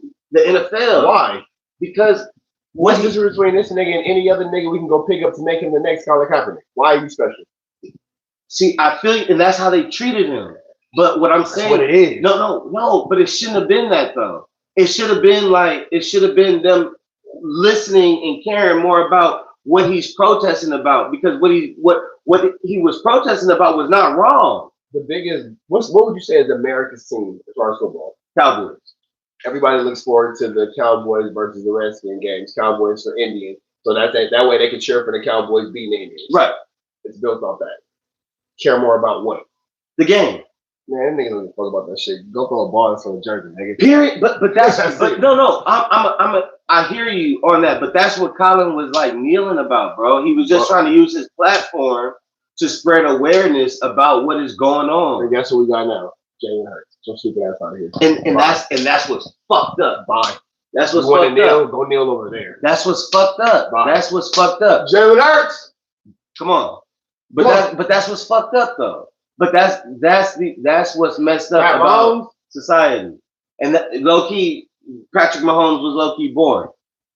You know, but that's how it goes though. Sure. And that's unfortunate. You don't want to do it? Next. Hey, but man, like my dad would say, man, life goes on with or without you. With or without you, bro. Like it goes on with or without you. Man. So, I learned that lesson in jail. Man. Even just because I'm locked up, the sun is still gonna come up tomorrow, the grass still gonna be green, the sky still gonna be blue. That's gonna happen with or without your presence, my nigga. So could one look at it and say that Colin Kaepernick was so into self and so selfish that he thought that he was big enough to make a change? Yeah. Wow. So then what's the message to the youth then? Do the same thing but do it differently. Be more strategic about it. You don't have to, if you're not a joint, like, you know who could have got away with doing that shit? Kobe. Because you're a joint like that, nigga. You're a proven fucking joint like that. So at the peak of Kobe Bryant being Kobe Bryant, after Shaq titles with his song, he decided first fucking opener. Like, I'm doing this. Nobody's gonna say shit because you're a proven joint. That's fair. That's fair. Colin Kaepernick, we hope you a joint. We believe you are. We believe you could be the joint, but you ain't. It's not the same if Tom Brady would have did it, so white or black. Right. You got to be your proven joint. So basically, he just wasn't. He wasn't the man for that job. Above your pay grade, my nigga. Ooh. They showed you that you wasn't. So it humbled him. Come on, my nigga. Didn't Brett Favre, one of them niggas, got caught like stealing money from some college's like volleyball program or some crazy ass shit. You know what I'm talking about? I know what you're talking about. It's crazy because only we know about that. No, I know exactly what you're talking about. Because guess what he is? A fucking joint, my nigga. And we swept that shit under the rug because that nigga's a joint. Right. No, I know exactly what you're talking about. The other niggas not a joint. Damn. Well, so I mean, hey. So that's one of those right message, wrong time type situations. Yeah. He wasn't wrong. Right. It was wrong for you, nigga. Yeah, he ain't trying to hear that. He's light skinned with long hair. What do you mean? I like chicks who. It's always the right time for him. Still nigga. Is somebody I really enjoy. And don't forget, the world just got showed him intellectual that he curiosity bro. about things. Oh man, this is absolutely nasty, you guys. ATL, your own OG, Big Bank, just sold you guys out. All money in good money, Big Bank. Now on April 29th, Big Bank posted on his Instagram page saying, yo, I need y'all to tag 6ix9ine and tell him I need that interview. Now everybody was confused. Wait, why would Big Bank want to talk to 6ix9ine? What the fuck they got to talk about? 6ix9ine responded back saying, I mean, you interview Thug and me and him are no different in the interrogation room. Now people were not sure if this interview was going to happen or not. Maybe sometime in the summer, maybe these guys might get together in the winter. Turns out, while he posted that message, Big Bank was at 6ix9ine's crib doing the interview with him. The whole Instagram post was a rollout for their upcoming interview. If you guys haven't watched it yet, ATL OG Big Bank just dropped his interview with 6ix9ine. After his viral interview with Thug, and even before that interview, people looked at Big Bank as an OG, an elder in hip-hop, someone who truly cares for artists and their well-being, somebody who's not a clout chaser, somebody who would never compromise his integrity. And now all it takes to ruin his reputation is an interview with 6ix9ine. The first call you get from 6ix9ine offering to pay you money for an interview, not to say anything productive, not to discuss any important matters, but just so he can continue to shit on and on. My point exactly. Why do you think Big Bank did this interview with 6ix9ine? Because he got paid. Bingo. So he did. He's a hoochie. He did it for the money. Well, this is what I'll say about this. The only thing that I would say different about Big Bank than all the rest of these niggas is he is tried and proven in the streets, not snitching, really did the 1-2 playing with the scale and all the blah blah. So regardless, did you watch the interview? Yeah. Okay, so he never said anything defamatory. And he's not. At all. He didn't say nothing. And he was mad. He was really mad that he couldn't really talk to the way he wanted to. No, he didn't. I don't even think he wanted to get on him. He really just wanted to talk to the nigga. But the nigga kept on trying to show this and show that and do this and do that. It's like, bro, I just want to talk to you, bro. So I'll say it like this. Easiest check that nigga made that week. Facts. Easiest check that nigga made that week. He had to roll 3 blunts though, so it was a little stressful. If a nigga transitions from selling dope to now doing interviews, and the same way you would pay me for this pound is how you would pay me for now this interview. He's won. My nigga, he's won. Shoot it. Yeah. Because I look at it like this. All right, you're mad at the nigga for sitting down with 6ix9ine. Okay, why? Because he's this, he's that, okay, fine, whatever. You're not mad at him when he floods your community with crack? No. You feel me? Ignorant, right? You know what I mean? Mad at, like, no, I'm not. Yeah, I'm dope. What's so dope? I'm mad about that interview that's on the internet. It is like, so. You feel me? Like, it's a strange so disrespect to those same artists that you love. Was that money really worth it? Taking the first flight out there to go interview with 6ix9ine, to go give him credibility? Hey, so this is what I think. Because that nigga's not a nigga. So you know niggas like, well, I came into this shit with that nigga really comes to hell yeah. And he solidified. So what I'm saying is, at least that's not something that he had to do. At least it. That's not something that he had to do. But this correlates with the Colin Kaepernick thing too, because Colin Kaepernick is solidified. You may not feel that way, but when you get a max contract, that kind of solidifies you. And Colin Kaepernick had that. So Colin had the money, had the fame, the notoriety, all that shit. Same shit Big Bank got. Okay. And both of them went back to do some shit that morally they disagree with. Well, here's the thing though. Big Bank was able to, we got Colin Kaepernick, we got Big Bank. Okay. Colin Kaepernick took his knee. That's Big Bank's essentially 6ix9ine interview. Bingo. Get your ass out of here. Fucking this nigga Bank takes that piece of content and then goes down and sits with Ray Daniels and like 4 other niggas from Atlanta to talk about the fucking 6ix9ine interview on his platform to pump more content. But I got to do that, nigga, if I'm trying to keep on juicing and pushing that. I gotta do that. So it's all business. That's what I'm saying. Bank is still in the building to be able to do business. Colin Kaepernick hanging outside the club. He can't even get in. Man, they totally blackballed him. Big Bank ain't been blackballed though. Nobody's gonna do shit. Nobody's gonna say shit. So what? Nigga, I did what I did. But you know what? Here's the thing too, like you said about 6ix9ine, living in the truth. Nigga, I did that shit. So what, nigga? I didn't say no weird shit. I didn't do no weird shit. Yep, I took the chili. Sure did. And what you gonna do? What you gonna do, nigga? What you gonna do? You couldn't make that money any other way, Big Bank. Everybody knows that 6ix9ine has been dying to get the attention of ATL rappers ever since he got out of prison. 6ix9ine has been obsessed with these guys, and they've all been ignoring him. So his next best solution was to pay somebody who they respect in media just to interview him and see if they'll get their attention. If he was willing to get $1 billion, nigga, for a song, he got paid, bro. He got paid, and Bank, and see, the thing, this is why I know Bank was annoyed during the interview, my nigga. And this is how I know the money was good. It's like, bro, he wanted to say, sit the fuck down and shut the fuck up, and like, let's talk, my nigga. You keep on doing this bullshit. That's why the interview was so long. But whenever they actually really got to talk, bro, he was pulling some shit out of the nigga, Paul. Right. So, nigga, I know that check was a large one, my nigga. But that's what I'm saying. So that should be the next thing we talk about. Nigga, we talk about it now. But so morally, do your morals get compromised when that check or that bag is large enough? Depending on the moral. I'm keeping that shit 100. Nigga, this is me. If you're a street nigga and you say you don't fuck with snitches, is it cool to get money with snitches? Doing illegal activities, in my opinion, no. Doing what Bang did, yes. Because I'm looking at it like this. I'm bleeding in track. I think that WACK is a snitch, but I do content on this nigga and do reactions. Okay, so as long as you see it, as long as you see it as the same thing in the court. Yeah.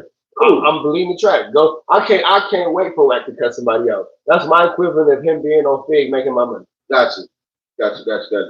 So content is content. Content is content. You feel me? But on the back end, am I finna go steal a lighter with this nigga? Hell no. Right. Jaywalk with this nigga, be around the nigga and all that kind of stuff. You'll probably get told. I'm going to get told. Yeah, for sure. As long as you know that though. For sure. As long as niggas know what they dealing with. And I'll also say this too. What's your position in doing the content? Like, Bank's not hyping this nigga up. He's not making him seem like he's this super joining up ass nigga. He's just talking to him. I'm having a conversation. That's all he's trying to do. That's all he's trying to do with the nigga. Right. So I don't know. People gonna look at it both ways, but I mean, as long as people looking at it, ain't that the thing?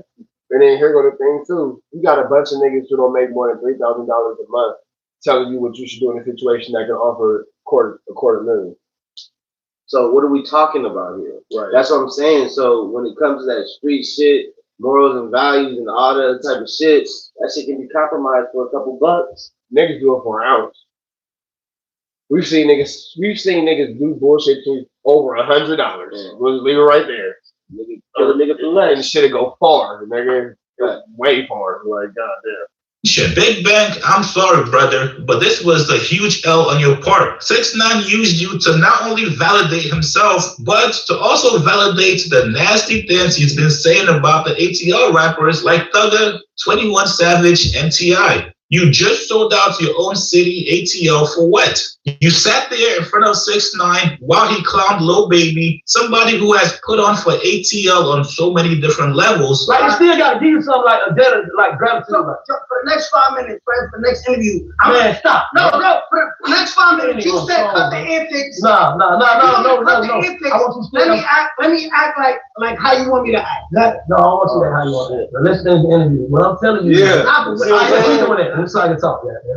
What I'm telling you is, bro, goddamn. Certain people, bro, when you start all that, the message get hidden in that.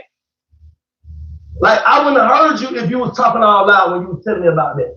I automatically shut it off. You get what I'm saying? So if you're making your point, make your point clear enough for me to get. When you go doing bro, that's, yeah. Yeah. I feel it. But I hope this they can do 100 million views, but okay, but that's how after you interview I hope that, I hope it did.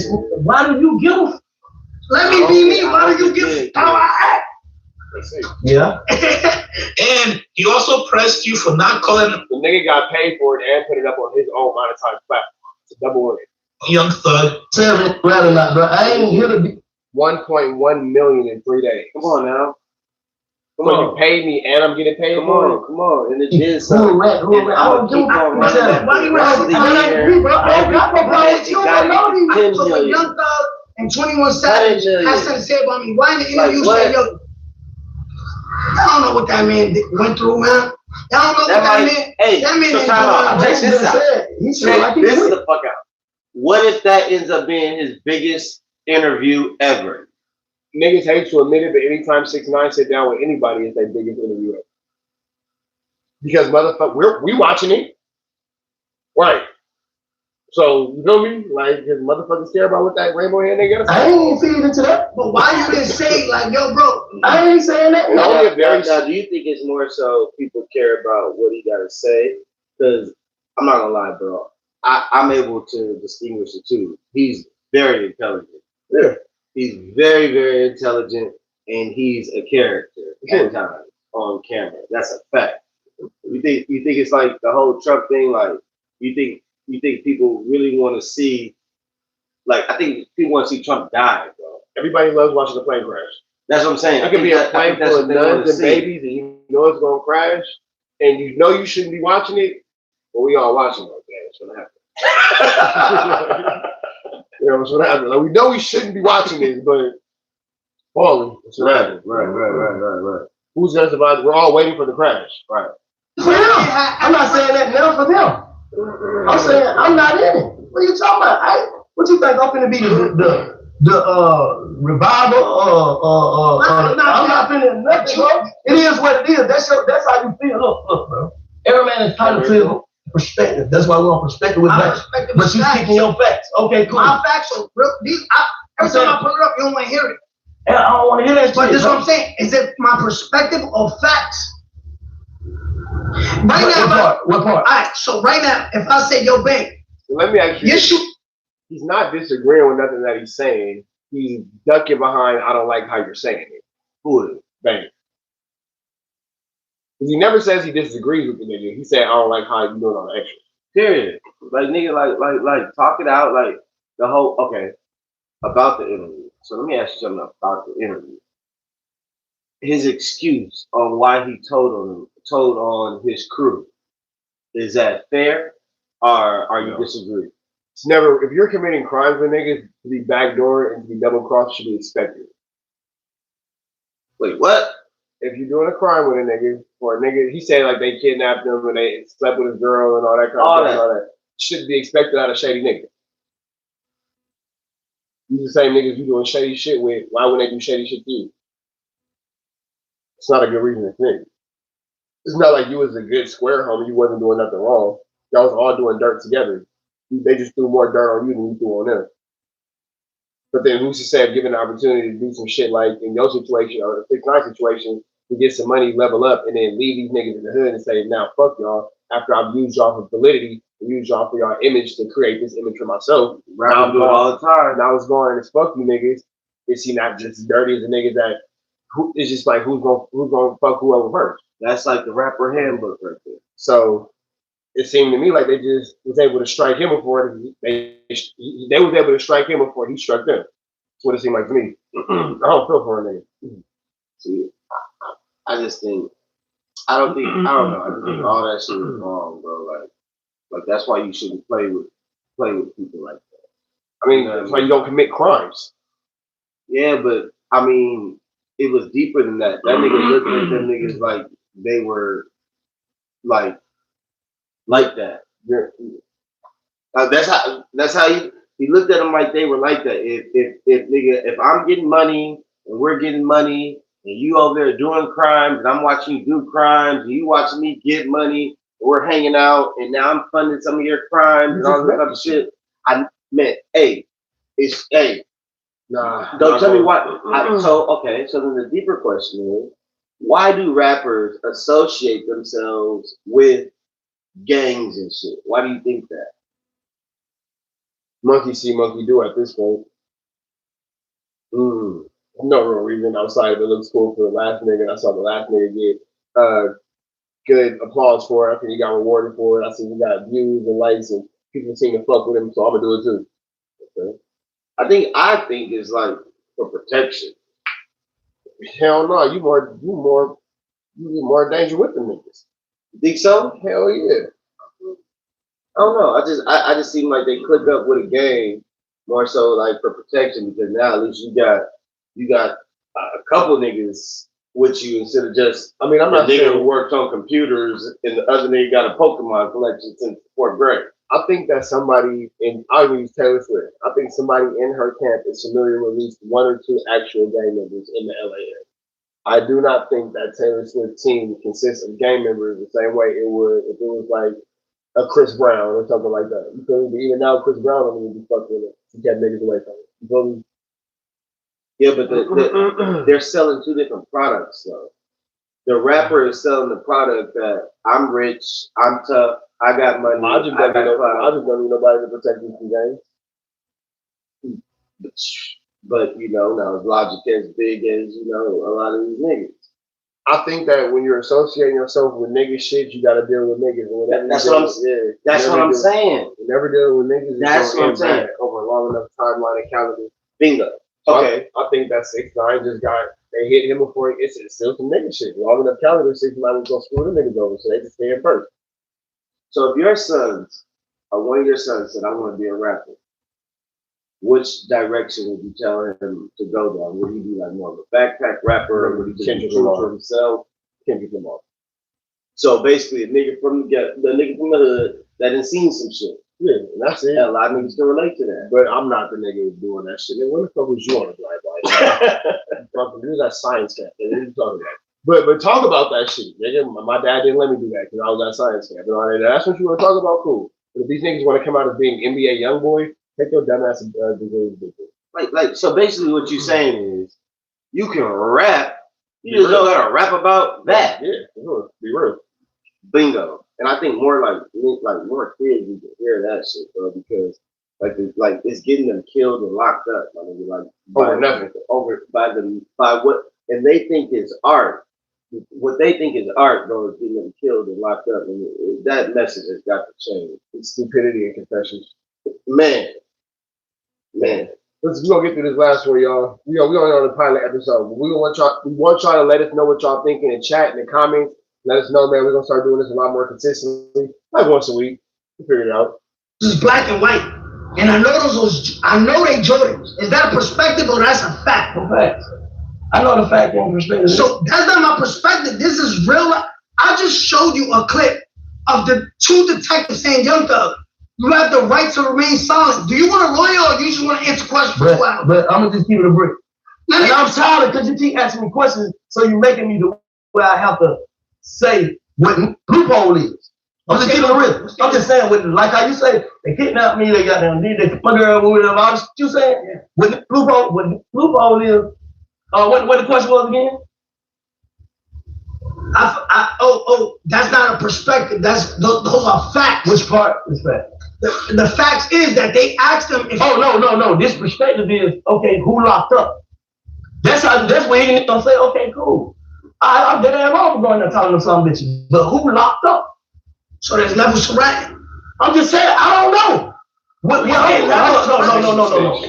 There's no level to it. See, y'all can. And then for the most embarrassing part of this interview, when 6ix9ine randomly revealed that he was the one who actually paid Big Bang to interview him. I don't know, but you can't be happy. Right now, today, you can't be entirely happy. Hey, but by him revealing that on camera, who does that kind of like give a little bit more leverage to? 6ix9ine. No. Hell no, it don't. In that moment, Bank froze. No, like, whoa, shit. No, that gives it to him because now everybody that's watching this knows why I'm here now. It's no question. Right, yeah, I know why I'm sitting down here. I got paid to be here. Period. So it gave him the leverage. You want to tell me how I feel? Man, you just can't be mad. You just said you don't think I'm happy. You just said before the camera started rolling, I was running around with my family doing mad shit. Like when you get on the internet, I think that's a dark place for you. Man. Literally. Like looking at it and posting and everything, I think it's a strategically dark place. He trying to be real with it. Yeah, for sure. Strategically dark place. When I do this, this is how I feed my family. Right? This is how I feed my family. So it's work. This work, but it feels fun. If people didn't know, I don't know if you want to cut this out, I'm paying you to be here. I'm not saying what. I'm paying you to be here. Correct. You know what I mean? So, this is my job. Now, WACK100 is the first one to call out the hypocrisy with this interview. Keep in mind, you guys, WACK100 used to. The question that they're going to say is, what's the difference? I'm going to just say a quick answer. My difference between WACK100 and Big Bang is intention. Okay. WACK's intention was for 6ix9ine to be messy, to be drama, start bullshit, the blah, blah, blah, blah, blah, blah, blah, blah, blah, the WACK100 agent and chaos shit. Why he was working with him. Right. Facts. For sure. I can get you some money, but you gonna do this. Blah. You probably WACK is managing 6ix9ine. Let me up this nigga's value and get some deals off this nigga. Here. They did it because it was a service rendered for a fee. Yeah. That's it. So, and if you really fuck with me, how can you be mad at that? Right. I didn't get on there and be like, I didn't trash nobody. I didn't ask no incriminating I was about questions. to I say, just sat there talk with about listening ear. Bingo. That's it. I'm letting this nigga talk. That's it. Don't ask me why I wasn't on there saying why you didn't defend me and because that's that's what should have did it. Shouldn't have did it. Why am I in a position to have to defend your grown ass? Defend you. The fuck you doing with your grown ass? Come on, man. Shouldn't have did it. Come on. So I feel like the Atlanta niggas can't be mad at that. Hold the L. You gotta hold the L. 6ix9ine has he made up the score a little bit. 100%. So strike back, man. 100%. Manage 6ix9ine on the business side. And till this day, these guys still work together. WACK100 went on social media. He said, bro, 21 Savage, all you ATL rappers, are you guys going to give Big Bang the same smoke you guys gave me for interviewing 6ix9ine back in 2020? Again, you guys, more attempts to discredit ATL rappers and make them look weak. Here's what WACK100 said. Yo, listen.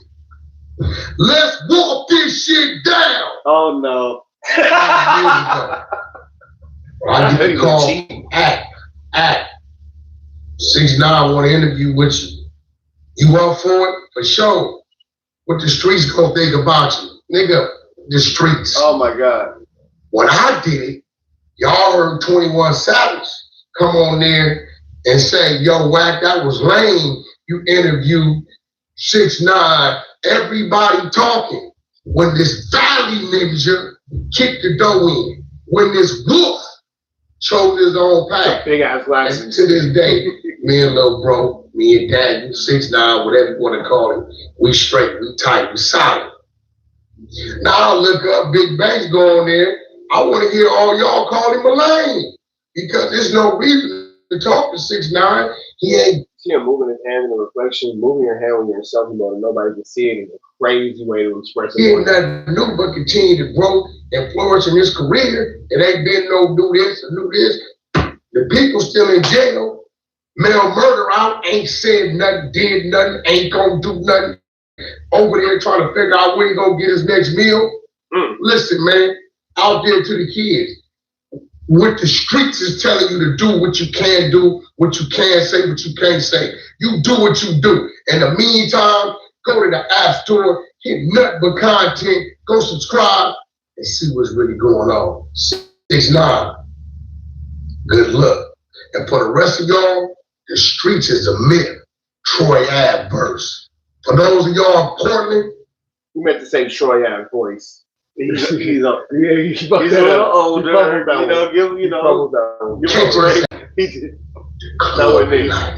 We rocking the stage, Blueface, fresh out of Love Tour.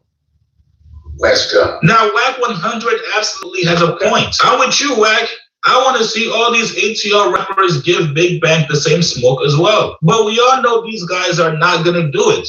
These guys are hypocrites. These guys can bend the rules. These guys can change the rules at any time they want. They're quick to call out somebody else doing some fuck shit, but never publicly call out their own mans. Your own OG, Big Bang, just sold you guys out for a couple dollars. You're telling me none of you ATL rappers could have put money together, maybe start a GoFundMe to stop him from taking that money from... See, I don't like that narrative that he did it because Who? That's the bank? Yeah, or y'all I don't couldn't think put, so. yeah, like I don't like the narrative of you couldn't put together a GoFundMe. He needs some money. He down bad. He need like anytime somebody gives money in a way that another person doesn't approve, it doesn't mean that they're broke. It just means that they want more money. That's how the rich stay rich. Like getting more money every day you wake up and you get some of today's money. You ain't worried about yesterday's money. You worried about today's money. Yeah, but one thing is why does it gotta be like looked at like that? Why this can't be looked at as he saw it an opportunity to win in two ways, to monetize and to grow. That nigga got paid twice. He got paid to do it, and then you put it. So he's winning more than one. So why can't it be looked at as a good move for his career? Because it's not in the way that the public wants it to happen. My thing is, but why does the public have such an opinion on how you win and lose? That's a good one. Like why? Why are they able to even like why does yeah? I don't know. Only they can answer that. Chat, y'all gotta answer that. Like I don't know. I have no answer to that. Why can't you just come and treat it like the movie theater, see what you see, move on? You know why? Because people get really invested into this shit. Okay, they spend time with the people, or they spend time with the characters, whether it be listening to their music, watching their movies, watching the content, and motherfuckers feel like yeah, nigga, I'm in this shit with you. You feel me? Okay, so then I was about to say, well, want the nigga to win then? But my thing is, why does it become like a battle between winning and losing? Like because our views get the podcast paid. So okay, so let us know this, Shaq. Was Bank wrong for taking the money to do the interview?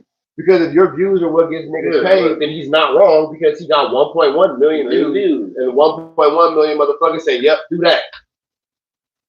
So I apologize. Please just make it make. I'm just trying to understand. That's all. I mean, in that moment, shit, I think that he won. You got the content. You know what I'm saying? Like you said, the views is what get the podcasters paid. Then shit, nigga, like it's like, but what nigga don't want to get paid up front, then get a back end, and then get residual value? I was just gonna say, yeah, nigga. What nigga like what? Not even nigga. Let's not even say nigga. Who in general? Is that not like that's good business? That's good business. As Kurt Mack would say. Come on now. Excellent business. Like that's how we should. But we get so caught up in the bullshit. I guess that's what's shifting right now. Everybody's getting away from like the street mentality and all that. But that's what has to change because Buddy did good business, bro. No matter how you look at it, flip it. And then here's the thing: 6ix9ine wanted a service provided. He wanted a platform to talk directly to the Atlanta niggas. I want it. I bought it. How are you mad at him for spending his money in the way that he saw fit? I don't even think it was Atlanta. He wanted to get at the Atlanta niggas. But okay, I've been on them niggas for a minute. I'll give you that, but I also think he just wanted a platform that was with an individual that was what the streets would consider far from a rat. Yeah, for sure. You know what I'm saying? Like, so he just a solidified individual so that he could get on there and try to say, what's the difference with what these niggas did and what I did? Right? And what I like about Bank is he never fed into that.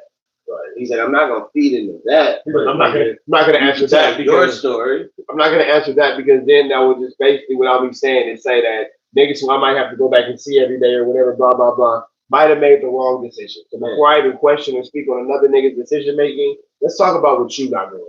But ain't that fair as a man though? We're not here to interview me. We're here for me to interview you. That's right. We're not here for my opinion. We're here to talk about Tekashi 6ix9ine. So, what you think? It don't matter what I think. My nigga, we're here to talk about you. Man, I didn't pay you to interview me. You paid me to interview you. But if you paid me just to do this all day and do all that, you should have told me that so I could sit here with like my blunts rolled and just let you just do that, then collect my money and go. Yeah, for sure. Because at no point do you not collect the bag. Get me chili, bro. So, man, that's tough. And I hate that he even faces any type of scrutiny behind that, bro, because what you want him to do. Well, this thing, I'll say it like this.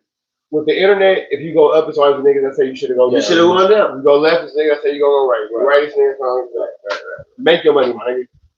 Make your money. 1.1 million views in 3 days and counting. And as more and more people find out about this shit, nigga, and you got the clips and all this shit, but little shit like this, niggas are talking about it. Like, come on, bro. You did your big one, my nigga. Because that money is real. You can really spend it. For sure. Don't fuck with the nigga in the comments saying for a fake page. But man, look, we finna get up out of here. Chat, let me know what y'all think about this. We'll be back. We'll figure out names. We gotta think of the name of the show too. We'll figure it out. But y'all know the deal, man. Red dots to the left. Y'all know the rest, man. We are gone. Peace.